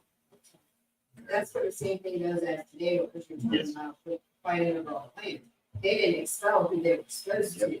Yep. So it encroached, and this is the problems that we're having because they did do that. And on top of that, you have just like they didn't not doing what the Hebrews did, but did what the land was doing. So you have the mixture of all that you can have to Good stuff. Turn the mic up. Just a little bit, yeah. But it picks up pretty good, but I know her voice will be very low across the room. Crank it to a No, crank it up that, people will be turning the volume down like, no. My ears bleeding. And again, this is something, and I've said this over and over again, that we serve a very specific God. And and for me, this is why I've always taught in prayer that when we pray very specific and be very specific in your prayers. And at least I will speak on my behalf that God's always answered me back very specific every time. Wasn't anything fuzzy. There wasn't anything like, I don't know what you mean or whatever. It's like, no, God always showed me exactly what I needed to see very clearly. So this probably has a carryover to his ways and his commandments and his statutes, that they're very specific. And he expects us to be very specific in our response, not just kind of make it up and willy-nilly as we go. Yeah, don't have any idols underneath your saddle either. Right. What does this say? NFL? Where'd that come from? Yeah. Anyway, anything else on 13? Going once, going twice. All right, 13's in the books. Let's go to 14. And it says, Now these, the children of Israel, inherited the land of Canaan, which Eleazar the priest and Yehoshua son of Nun and the heads of the fathers of the tribes of the children of Israel caused them to inherit. Their inheritance was by lot, as Jehovah had commanded by the hand of Moshe, for the 9 tribes and the half tribe. For Moshe had given the inheritance of the 2 tribes and the half tribe beyond the Jordan, but to the Levites he gave no inheritance in their midst. For the children of Joseph had become 2 tribes, Manasseh and Ephraim, and they gave no part to the Levites in the land, except cities to dwell in. Excuse me. And with their open land for their livestock and their possessions, as Jehovah had commanded Moshe, so the children of Israel did, and they divided the land. And the children of Yehudah came to Yehoshua and Gilgal, and Caleb, son of Yepuneth, how I said it, and the Quezenzite said to him, You know the word which Jehovah had spoken to Moshe, the man of Elohim, concerning you and me in Kadesh Barnea.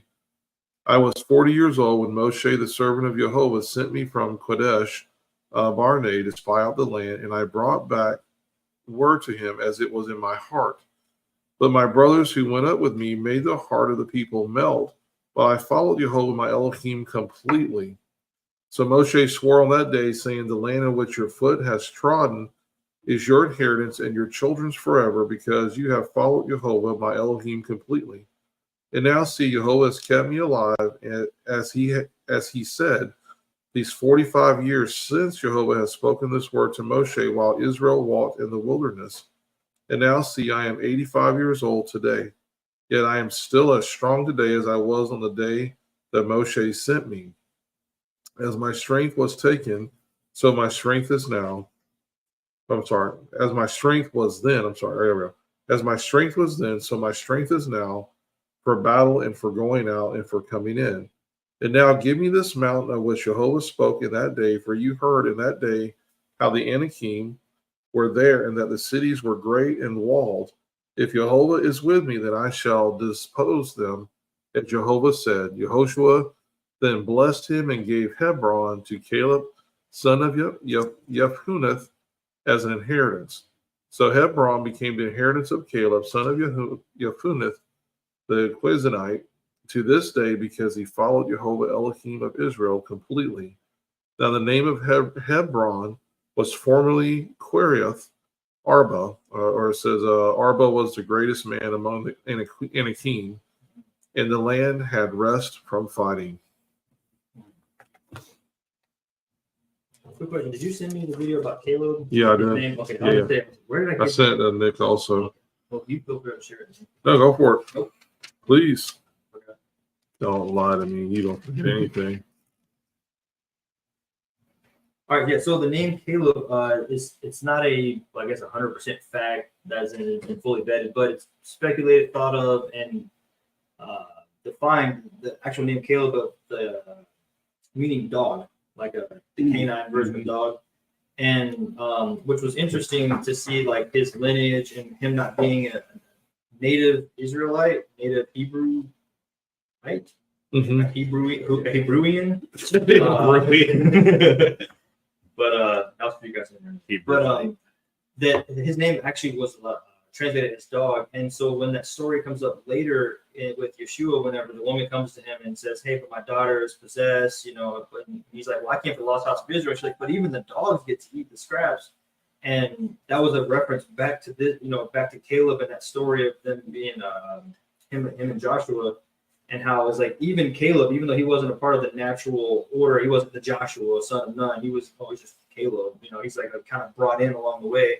Even he was part of technically what you call the mixed multitude. Exactly. So she's kind of quoting back to that, and she's saying, hey, even the mixed multitude got blessed. So even though I'm maybe not be you, I might not be one of Yehuda, but hey, I'm here ready to serve you. What else do I need to do? And Yeshua recognized her heart, her faith, and said, well, if that's where you're coming from, if that's your perspective, then you don't need to do anything else. It's your faith that is, go home and check, your daughter's going to be all good now. Mm-hmm. It didn't have anything to do with any kind of weird other part of the story that's a lot of added, right? The scripture's pretty straightforward on that. So if that's the reason behind it, that's what she's kind of hearkening back to, saying, hey, don't forget, remember what Caleb, I want to be like Caleb. And Jesus was like, cool. And you're like Caleb. Yeah, got it. Yeah. You're getting it now. Well, you see, too, Caleb had to, if all what we've been learning right now about him is true, that he wasn't of the natural born tree, so to speak, that he was someone that was part of the mixed multitude. You kind of see how great his character had to have been, that they trusted him to go into the land to spy it out. Mm-hmm. This wasn't just be anybody that was picked, like, hey, you guys, y'all go into the land. So he was counted amongst those guys, of those 12, to go into the land to spy it out. And of course, we know about Caleb, the heart. Caleb, had the heart to serve the Father. Mm-hmm. So when he came back, he's like, no, we can take the land. We could do this. We have God on our side. We can do this. Yes. And so that to me speaks volumes of him even more, not even being a part of the natural born citizen of this, but him saying, we can do this, guys. We can go in there and take care of this. I would really like, I have to go back and research some more, but the other 10 that give the bad report, if they are of the natural tree, so to speak, And it said that it caused all their people, their hearts to melt. Yeah. And maybe that's why they listened to them, maybe a little bit more than they would have listened to One of Caleb. us. Because, yeah, you're one of us. We trust you. Caleb's trying to lead us into a slaughter. But Joshua was also, hey, Joshua and Caleb are both like, yeah, we can do this. We can take the land. Though, yes, there are giants in the land, and we do appear as grasshoppers. Hey, the land's ours to take. You ever been swarmed by grasshoppers? They're like very uncomfortable. Those were locusts, yeah. Not locusts. What were they? The dragonflies. Oh, dragonflies. Yeah. That was really cool. God sent the short story. We were at Dakota a couple of years ago, and the mosquitoes were really bad. And it's the first time I ever seen this in my entire life. We're all at the campground. Mosquitoes aren't super bad, but they're bad enough. All of a sudden, literally tens of thousands of dragonflies engulfed the entire campsite and just ate all the mosquitoes out of the whole thing. And then there was no more mosquitoes in it. I have recordings of it somewhere, but we had laughed and talked about adding Star Wars sound effects to them. Little lasers, little things coming out from it. Yeah. It was awesome. They were hitting the grass here. They were like catching them off the grass. They were flying like this close to us. Just you could just between us. literally stand there. That's how many was around us, and look up, and they were just all over the sky, everywhere. It was awesome. It's equivalent to watching an air show. The airplanes, they were like in formation. I was like, check this out. It was The very dragonflies are here to save us. So back to Joshua. Yeah, sorry. The not grasshopper. No, I'm just kidding. must But, walk on rice paper, not leave track. In verse 4, it says, "And no portion was given to the Levites in the land, but only cities to dwell in." So something that I picked up on a long time ago, and I've kind of tried to keep the stock going and keep it relevant for the group, is when it talks about Levite, a lot of times in today's world, we think Levite equals temple equals Jerusalem. But here it's saying he gave Levites cities, multiple cities, so not just Jerusalem. They were doing Levite stuff. Yeah, everywhere. Mhm. Yeah, And so that's why when it says, go appear before the Lord where he makes his name known, we have a notion today that only equals Jerusalem. Mhm. If you don't go to Jerusalem, you are less than, or you haven't fully achieved whatever it is that this book is telling us. And here it's telling us, even before all that, he set the Levites in cities, so all over.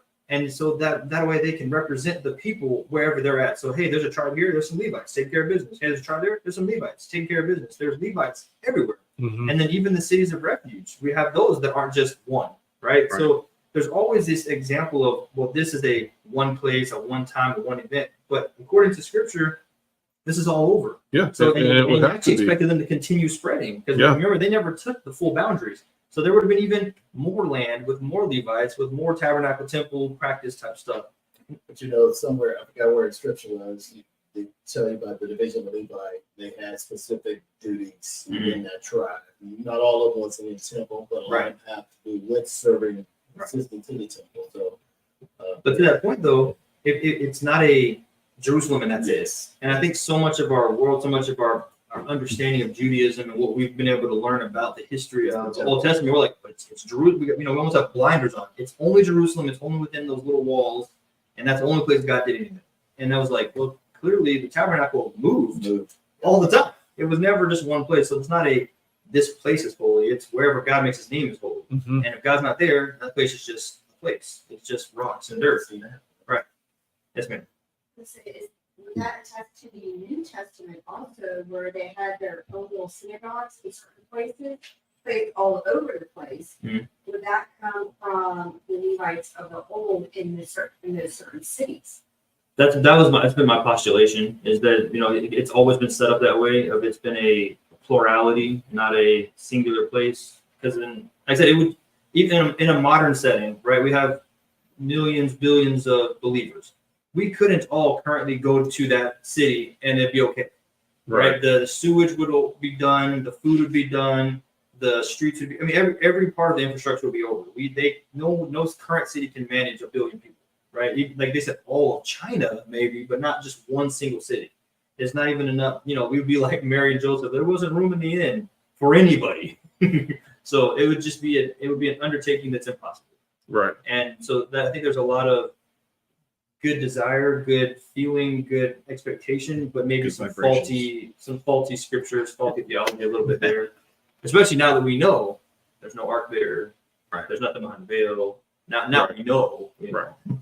Well, the Levites were there to serve the people. And again, I agree with you because the thing about the United States, if we only had one place that, if let's say we had in the middle of wherever the middle is, or let's say in Texas, all right, let's just take the state of Texas, how big it is. Mhm. How about if you stuck that synagogue or that place right dead in the middle and everyone had to always go this way to get, you're like, man, I'm about to die. I need to go see I need them to tell me if this is leprosy or not. By the time you get there, your arm's already falling off. You're like, well, I guess it was leprosy.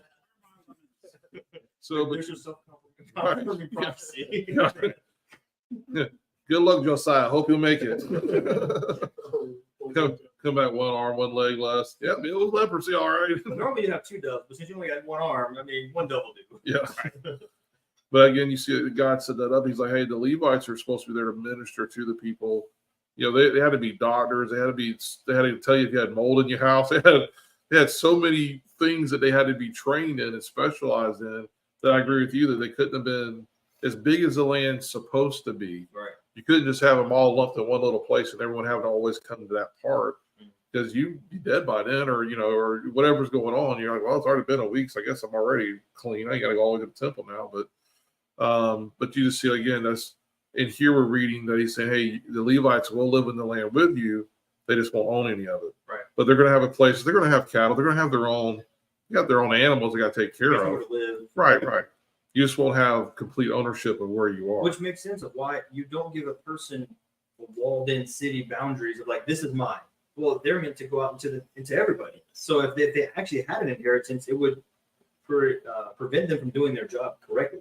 Right. They were essentially like early missionaries. You know what I mean? They're out with the people. They're like the combat medic. You know what I mean? They're like, you guys are fighting. I'm just here with you. Right. I don't actually own anything. I don't even. Sometimes these guys didn't have a gun. They're like the Hacksaw Ridge. He's like, I'm not going to carry a gun, but I'm going to heal everybody. Yeah. Now, the where we get further in the story, though, there is the pilgrimage part, though, the 3 times a year that men are you have to appear before the Lord. So God's like, hey, during the regular parts of the year, the Levites are all here, but when it gets to these particular feast days, I need all the males who are of age to now, you got to come back. Come to me. Yep. But even then, that's still a smaller group, because all the fighting age males, that's 20 to 50 or whatever, so that's not all the women, children, the old guys, the babies. So, The old guys. it would be How old are you? impossible. Now you don't get to come, Grandpa. You can hang behind. But you can see, like, you have to be, to make that trip even, you can't be feeble and, full of cataracts. You got to be able to, like, actually make Cataracts. it. You know what I mean? Like, Rub some dirt on it. right. Everything looks brown, and then you got the haze. You're like, this is not going to help at all. I'm sorry, Josiah will not make it through this year. So I have a question. When does it go from being the Levitical tribe to the rabbinical setup with the Pharisees and Sadducees? Are they all supposed to be Levites? No. Okay. No. I'll have to get you some information on that.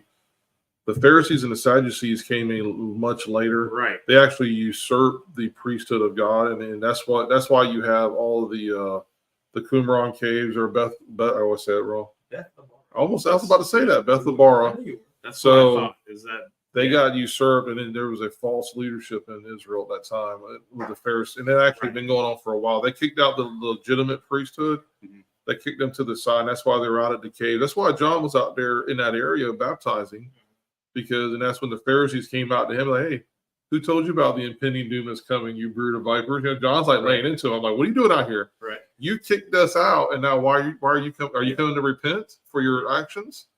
So you see that that whole thing is illegitimate. They're not even of the same. They're not even of the lineage of God's people. They're from a whole different tribe of people. Yeah. We had a conversation about that not too long ago. We see that when they went back Yeah. there, they didn't even know what to do, right? So where did it go wrong? How did it go wrong? It's okay. They had to relearn everything. Right? They lost the They scriptures. lost it. So if you were part of that lineage, because you're talking about your family teach you down to your family somewhere. That lineage don't get cut off. Somebody has a remnant somewhere, but we see that in Nehemiah that was gone. So someone stepped up. Was it the right people that stepped up to take over scripture. Right. The temple service, they did, but like I said, was it the right message? It was actually My during the God, time of the appointed people, Maccabees when yeah. the Pharisees and the Sadducees, or mostly the Pharisaical thing, came into play. So if you go back in history during the time of the Maccabees, you see that this is a rising up group that then eventually takes the sons of Zadok and pushes them aside and says, no, we're going to take it from here. Yeah. So Yeah, there was a time we were talking, with Nehemiah and Ezra, but there was another time where it was like they didn't just lose it; it wasn't even available anymore. It was gone. They said the angel had to come back and like reteach it. Like, hey, it's not even possible for you to copy this or translate it. It is gone.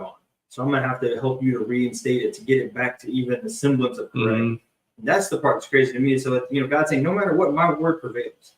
If you as a people group, because of your own folly, go into captivity over and over and over again, you lose everything, I'm still going to show up. You send my messenger and give you 100% exactly what I want you to know, even if you lose all of it. Even if humanity completely destroys the system, like the flood, like Adam and Eve, like what else? Was it one other time? I don't know, whatever. But all the times that we completely ruin it, and he's like, I'm still going to make sure it resets, and you have an opportunity to come back and do what's right. I'm never going to just leave you floundering in the wind. It's always going to be an opportunity. And if it's gone, I'll send by divine intervention an angel to go back and tell you, keep this law and this law, write this down, write this down. Because it wasn't like they could go ask somebody. Well, this took place with Abraham in the book of Jubilees. We see that Abraham did not fully know all the ways of his forefathers, and that he sits down with the book, but he can't read the book. So the angel opens his mouth so that he can speak it and to hear it. And it says an angel said, basically, I'm paraphrasing, I sat down with Abraham and I taught him the ways of the ancient language of Hebrew, because it was lost. For 6 months. And he studied it for 6 months, learning that. And then right after that, that's when you start seeing Abraham actually walking in his priestliness and knowing how to do these things. So yeah, God's always got. That's the thing about God is he's got it covered no matter what. He's looks like you say that, hey, if you lose it, I'll send one of my messengers and we'll get this thing going again. God's promises are always true.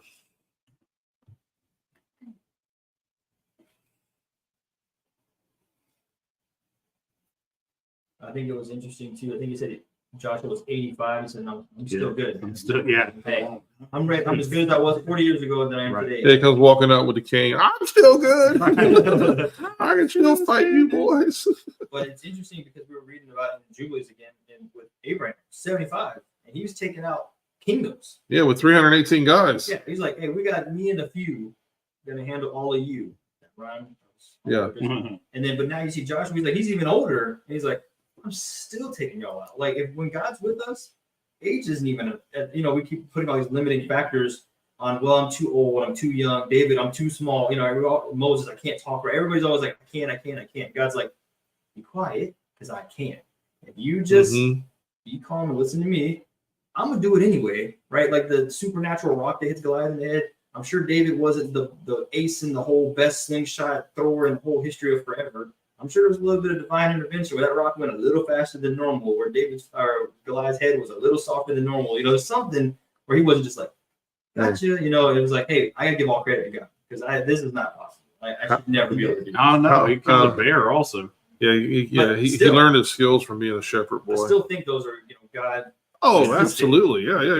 I was like, I'm gonna help you out. Well, you got to realize Goliath was armored up, so that rock had to get where it had to have been a spot where he could get into where he was vulnerable. But I just saw a video the other day of someone with the sling in a rock. Have y'all seen it at least recently? Yeah. That was incredible. I don't know if you've seen it or not, Ray. He was hitting that thing off the pole. Oh my gosh, this sling's about this long though. I've got two of them. And this guy gets it whipping and does like a full body spin, and all you hear is so boom, and like hits something. I was like, you can literally kill an animal with the way he was slinging that stone. I was like, wow, I was impressed. This wasn't like a or a little.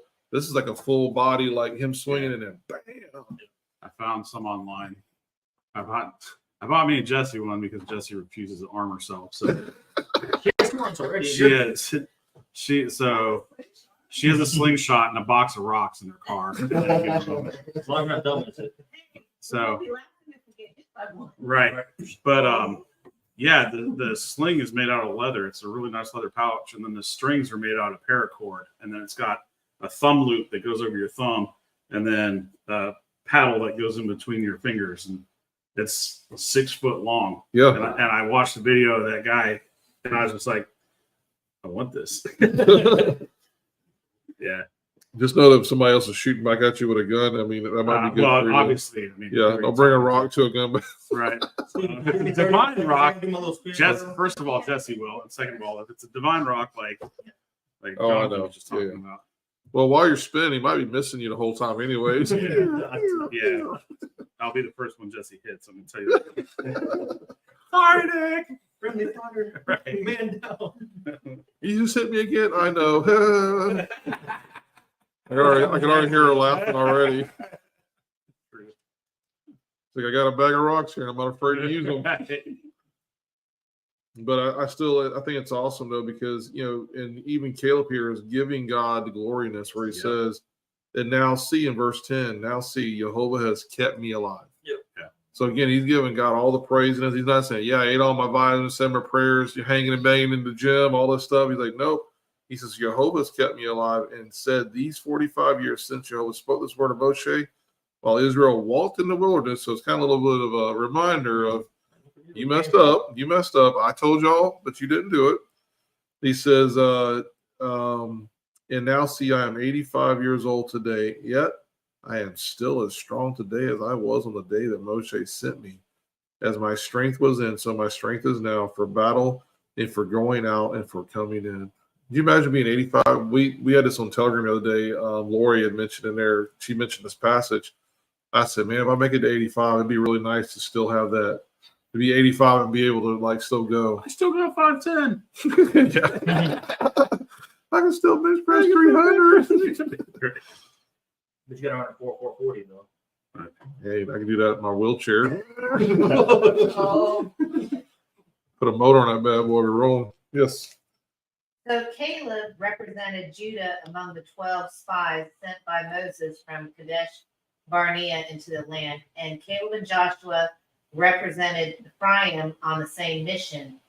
And they were the only two on that occasion to believe the promise of God, as we know. And Caleb's report had expressed his trust in God's promise, and Caleb's faith, we know, is exemplary. Yep. Caleb was definitely He was brave. Him and Joshua. And you think him and Joshua they're basically about the same age. Yeah. Yeah.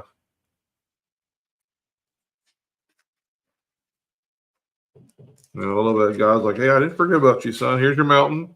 Go in there, 85 years old. Go ahead and take care of the giants in there. And the Anakim are in there. So again, we see, again, for those who may not believe that there were giants in the land or people of extraordinary size, it says right here the Anakim were there, and the cities were great and walled. So these are huge, bigger than normal cities, with walls that who knows how tall they were. Right. But God, you know what? Caleb at 85 is like, hey, I'll take it. Let's do it. Good nails. Yeah. Haven't even broken a sweat yet, man. Come on. So again, we see that Caleb is not left out, and he is still considered a part of that, given the promise and the blessings. Going along with the giants and the giant walls, it goes along with the Great Wall of China. Why did they make it so high? Oh, yeah. Sticking out. Not because they could, but because they needed to. Yeah. Yeah, Jesse if you guys didn't hear, she just brought up about the Great Wall of China. They're trying to keep something out. Or something in. Or something in, yeah. Good job. All right, guys, anything else in that chapter? Going once, going twice. We are put that one in the books. We are now going to Romans chapter 7, where we will finish up our Bible reading today. The 7, right? Make sure. Yep. Should be, yeah.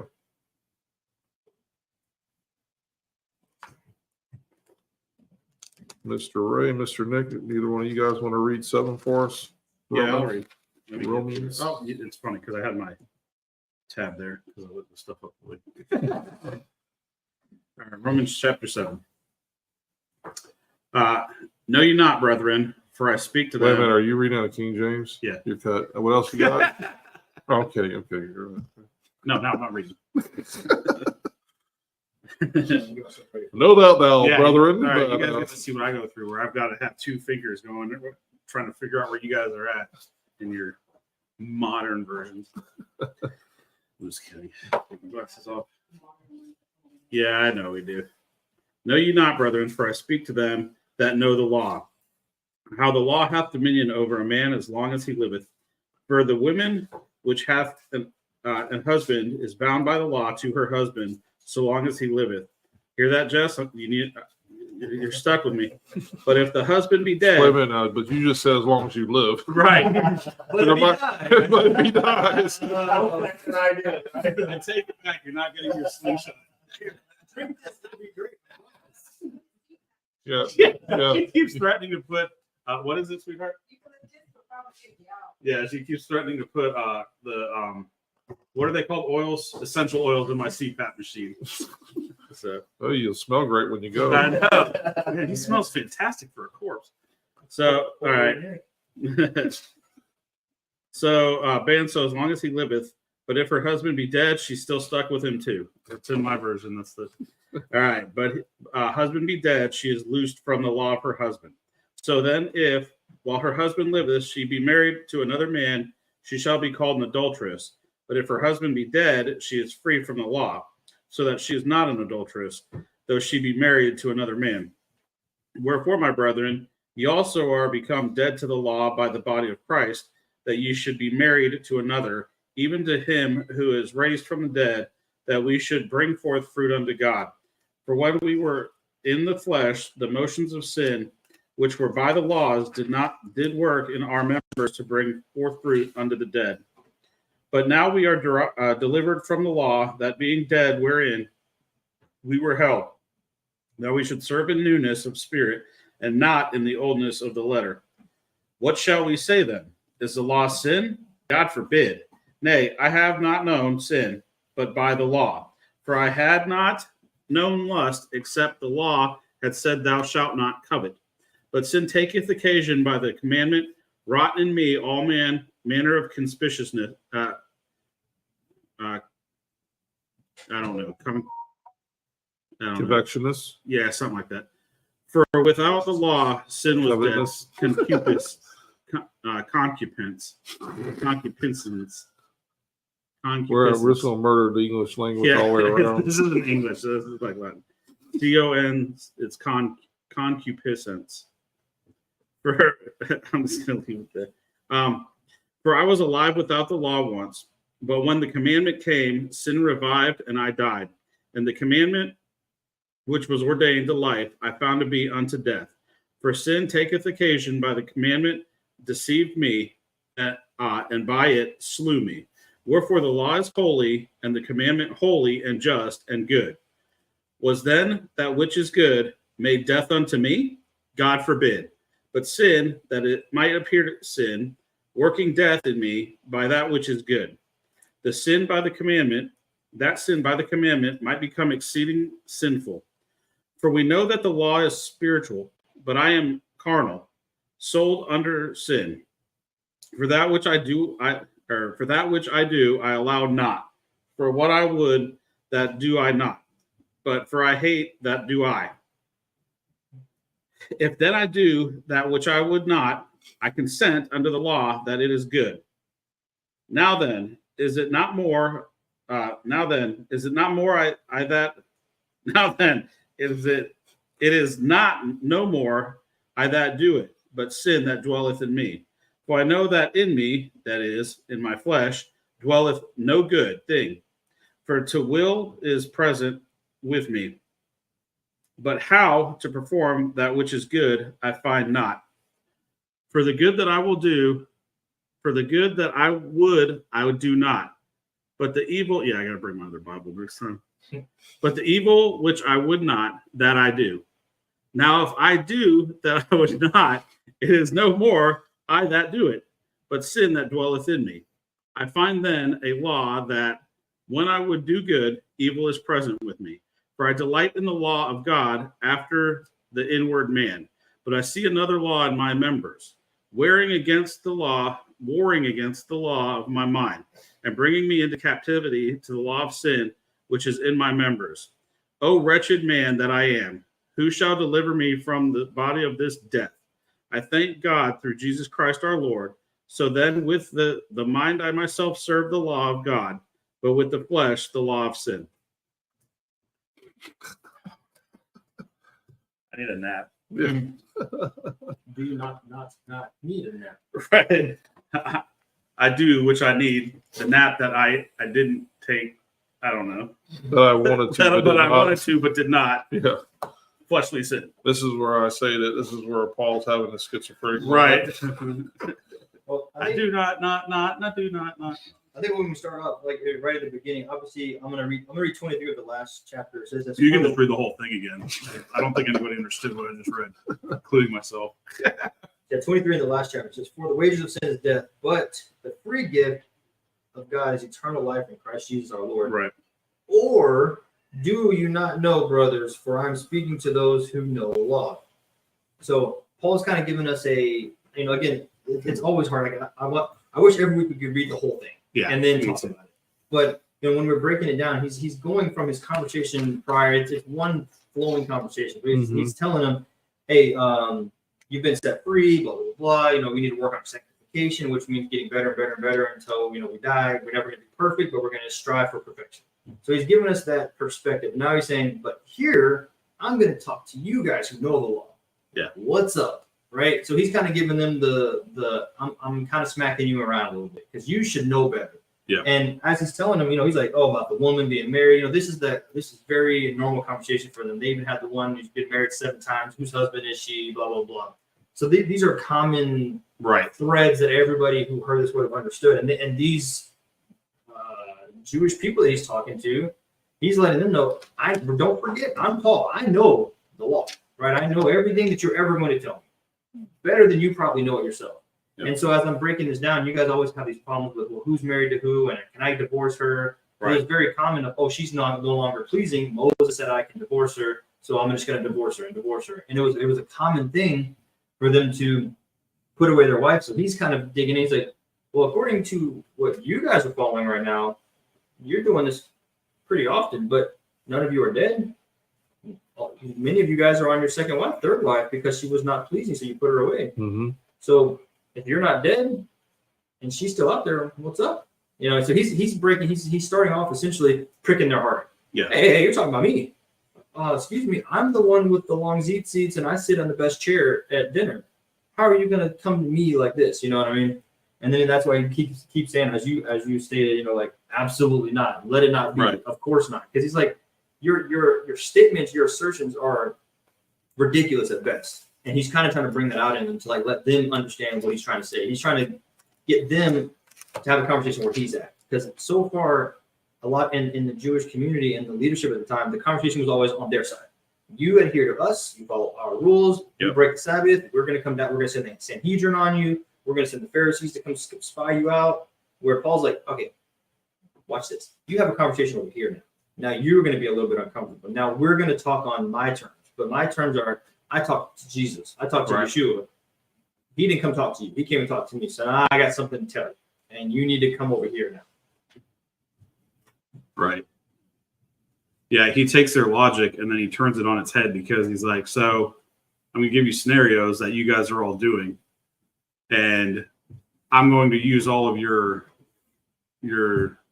legalities against you. Yeah, against you. So what you're telling me, per what you guys are doing, is that now all of a sudden something that God said is now bad.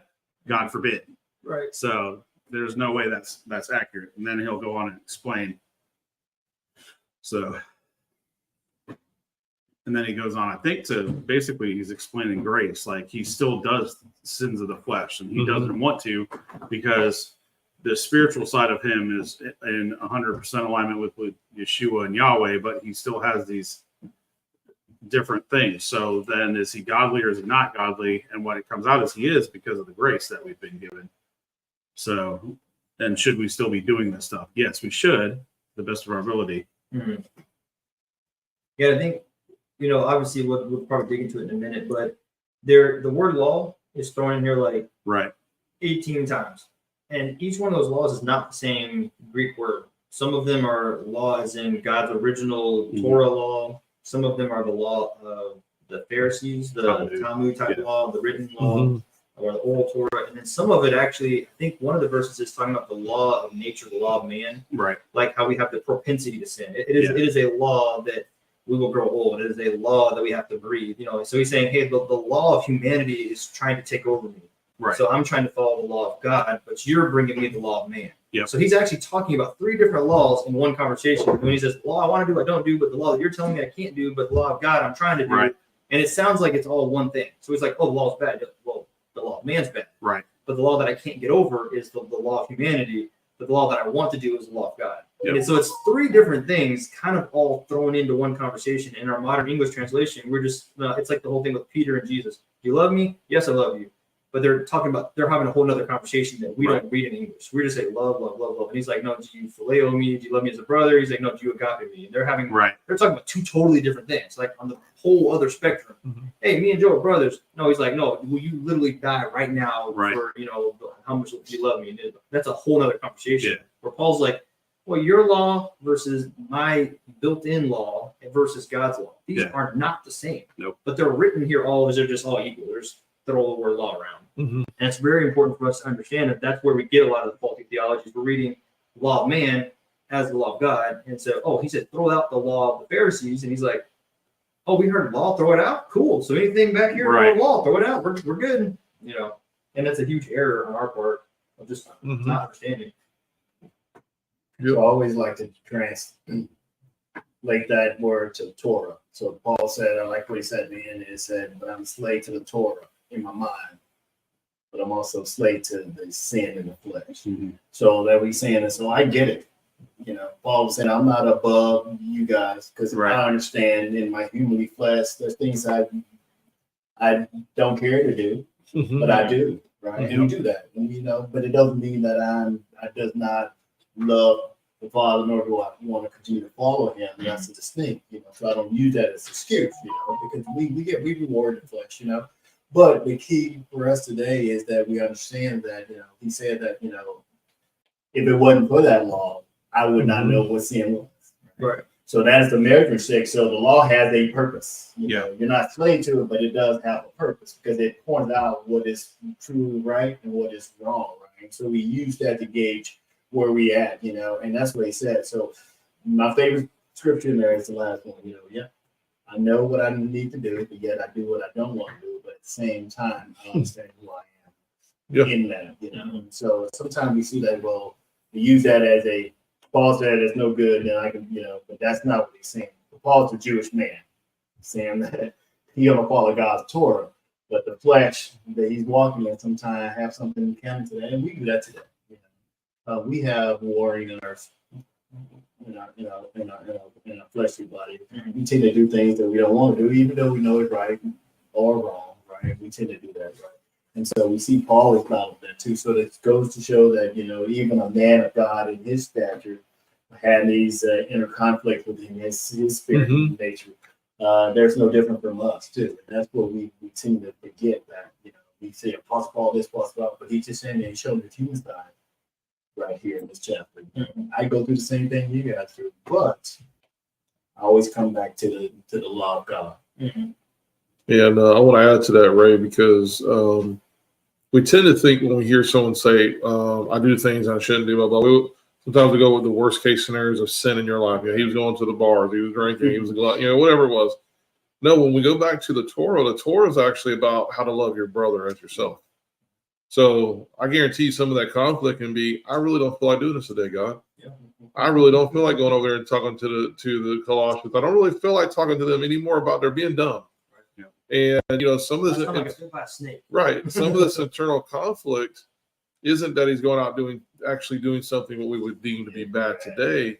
What he's saying is the Torah was about life. It was about how to serve God and how to serve others. And I've talked about this multiple times. In God's kingdom, nobody goes hungry, nobody goes without clothes. Everyone's taken care of. So within the confines of Torah, it's life.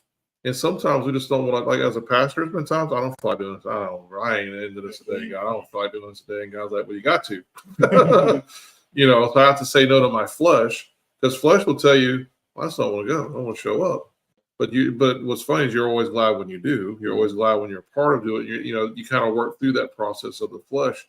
So I think a lot with Paul is Paul's getting flack. Paul's the one that penned the phrase, I can do all things through Christ who strengthens me, right?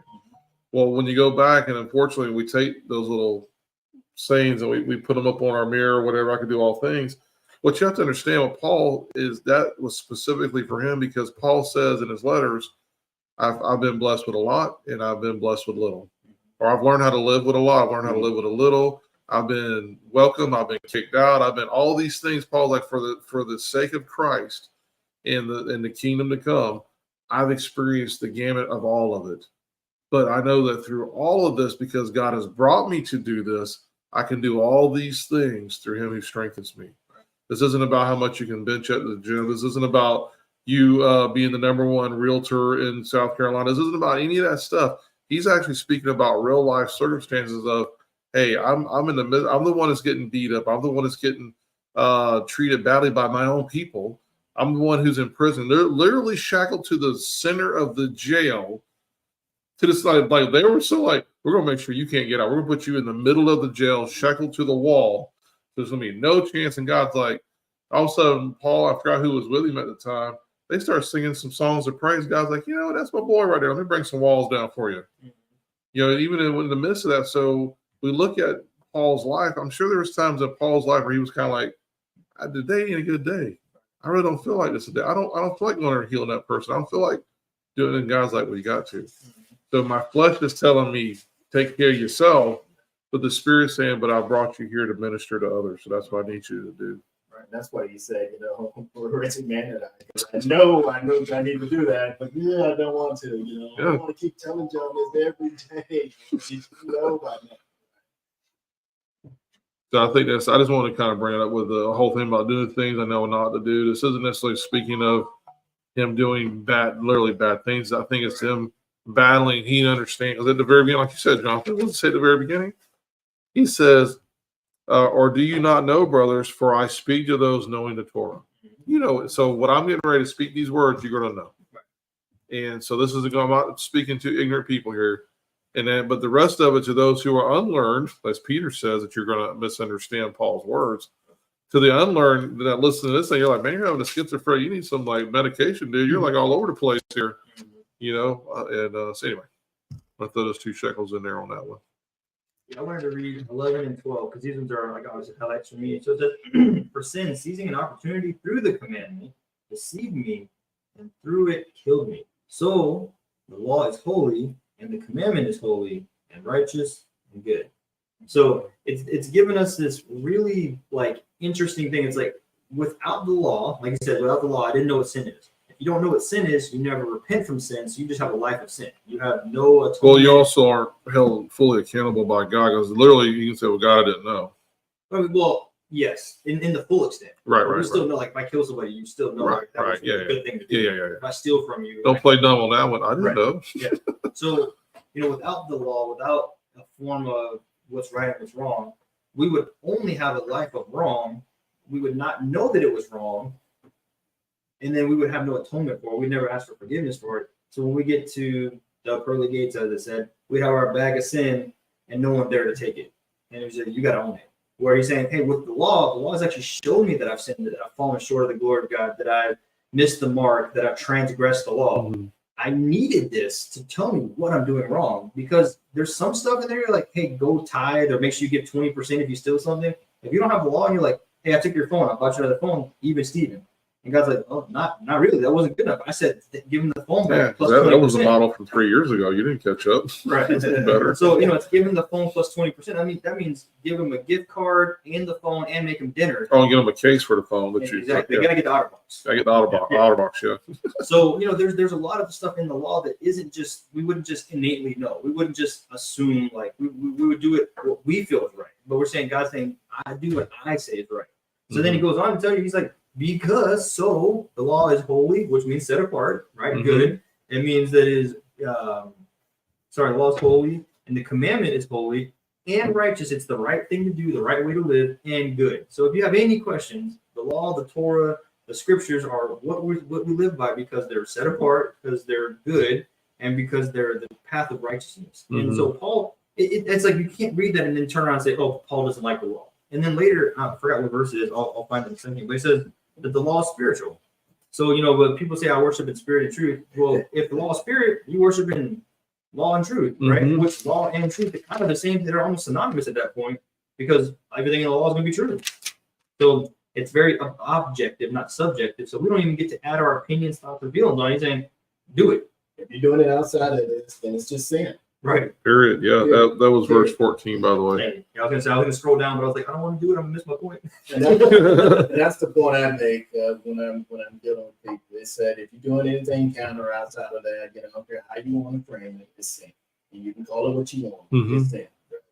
Whatever the reason behind it, you're still not doing what you're supposed to do in accordance with these commandments of this Torah, right? It's sin. So a lot of people don't want to address it, because now I got to address the sin, then I got to own it. If I got to own it, now I got to look within myself. And that's one of the most painful process. You look deep in yourself to see that you're doing something, that you can change, or that you got to admit that you're doing it. Right? So whether it's, what we say, out of habit, or just out of, or what everyone else is doing, but still, that's what I say, because everyone's doing it doesn't always make it right. And Paul's saying, hey, I got it, people who learn it. You guys know this here, and you're with me. We both doing it, but it's still sin, right? Yep. So he's not just calling out theirs; he's calling out his own too, because he admit, So what man would want to stand there and put himself on the pedestal and say, "Hey, I'm sinning too," And I fight with that, and that's what we do. We go through, and like I said, no matter who we are progress.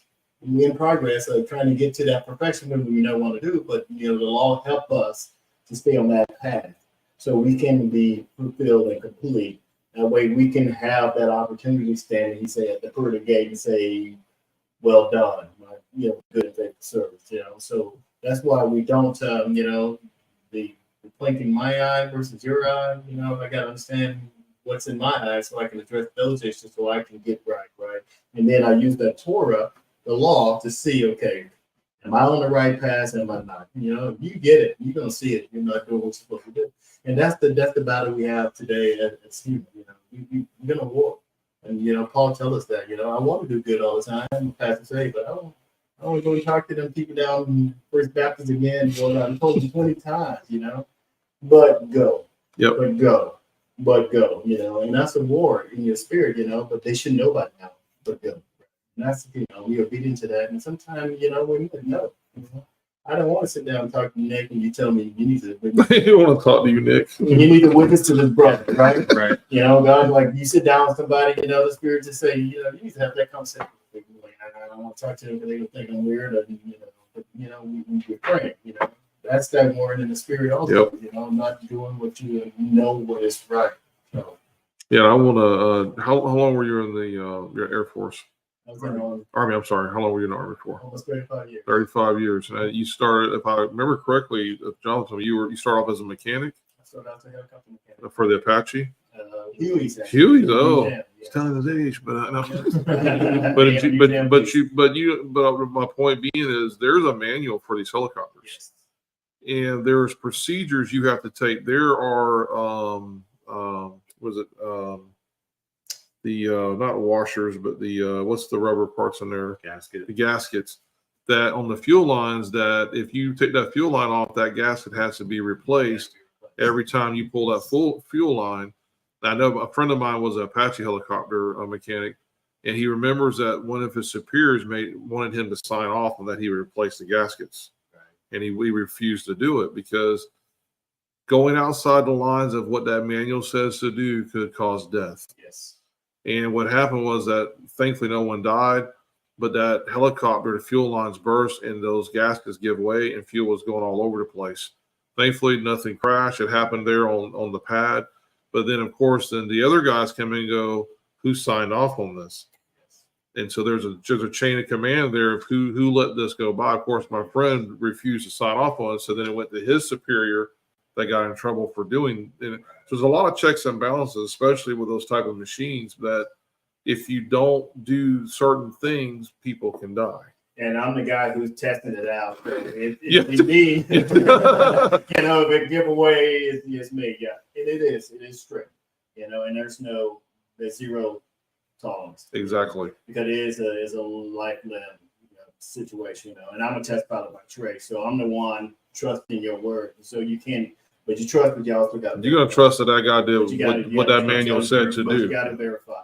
Because the last thing you want to do is be 20,000 feet up in the air, all of a sudden fuel lines bursting all over, coming loose. I've had it many times, different things. So you got to trust the verify.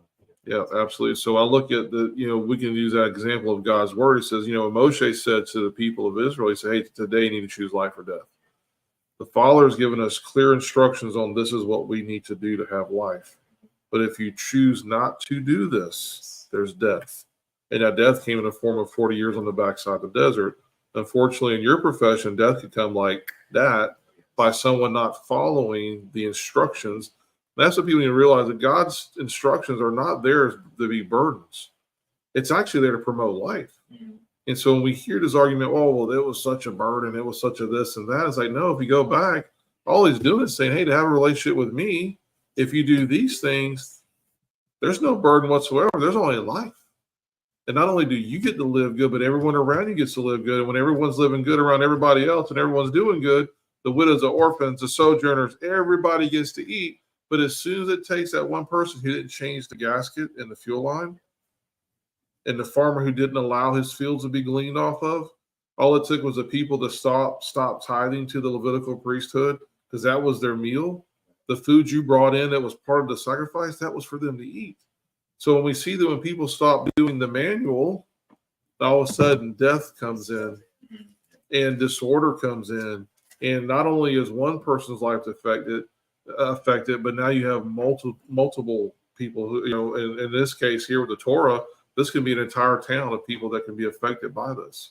And I like you brought that down. Because when people say, death leads to death, we always think sudden and immediate.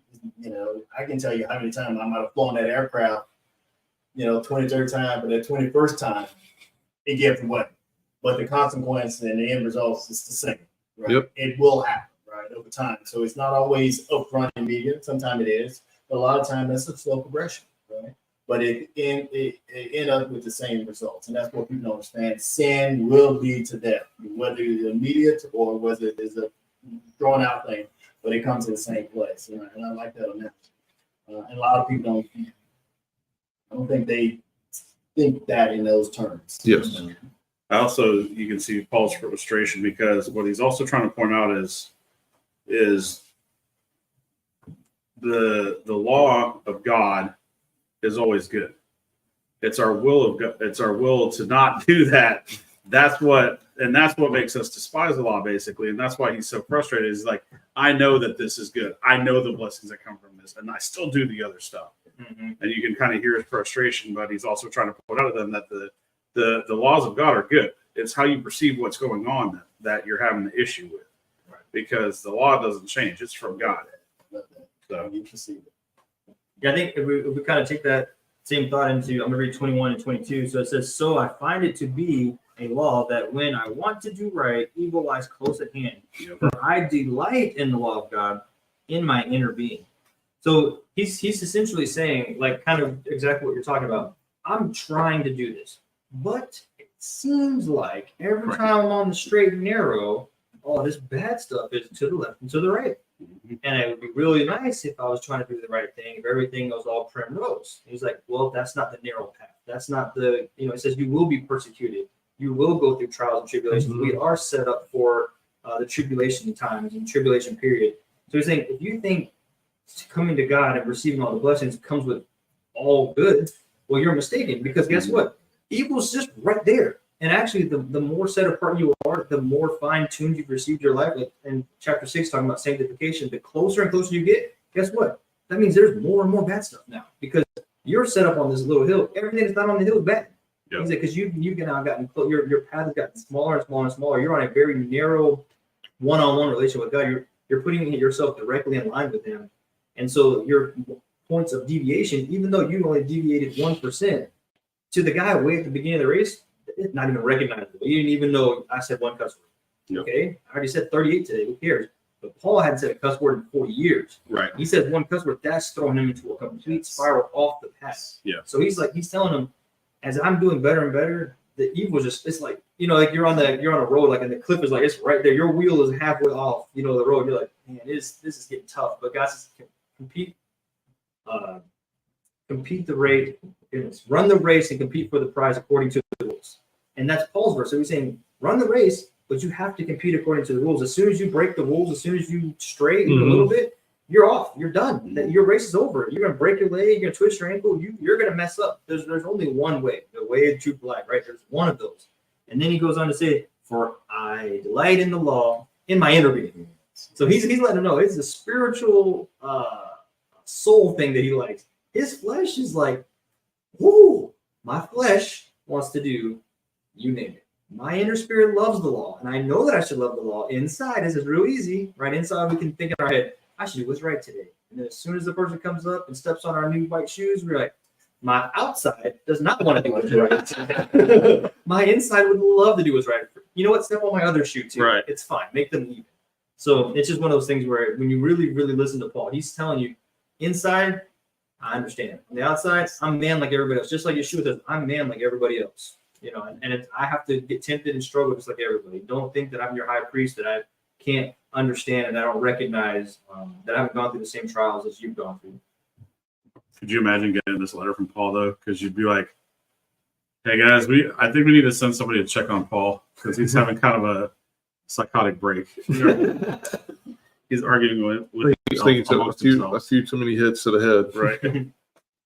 But also, I wanted to kind of back up on what you're saying too. Was the reason why sin is there, in my opinion, is because I'm recognizing what sin is. Yeah. Because see, when I started off with the cuss words, and then God said, "No, I don't want you to do no more," I realized that's something I need to cut out. Now that's always going to be there, right? But I have to walk this path.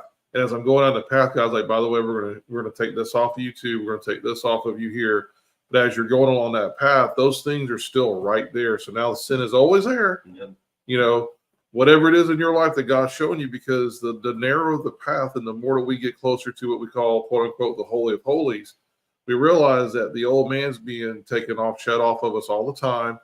But that old man's still always right there at any moment that if I want to, if I look to the left or if I look to the right, like you said, it could be 40 years, all of a sudden that one word just boom, it's like right back out. Like, I feel like I'm right. It's like the old man is right there with you again. And now we have to walk out the order of repentance and getting away from and putting the old man back off to the side. So.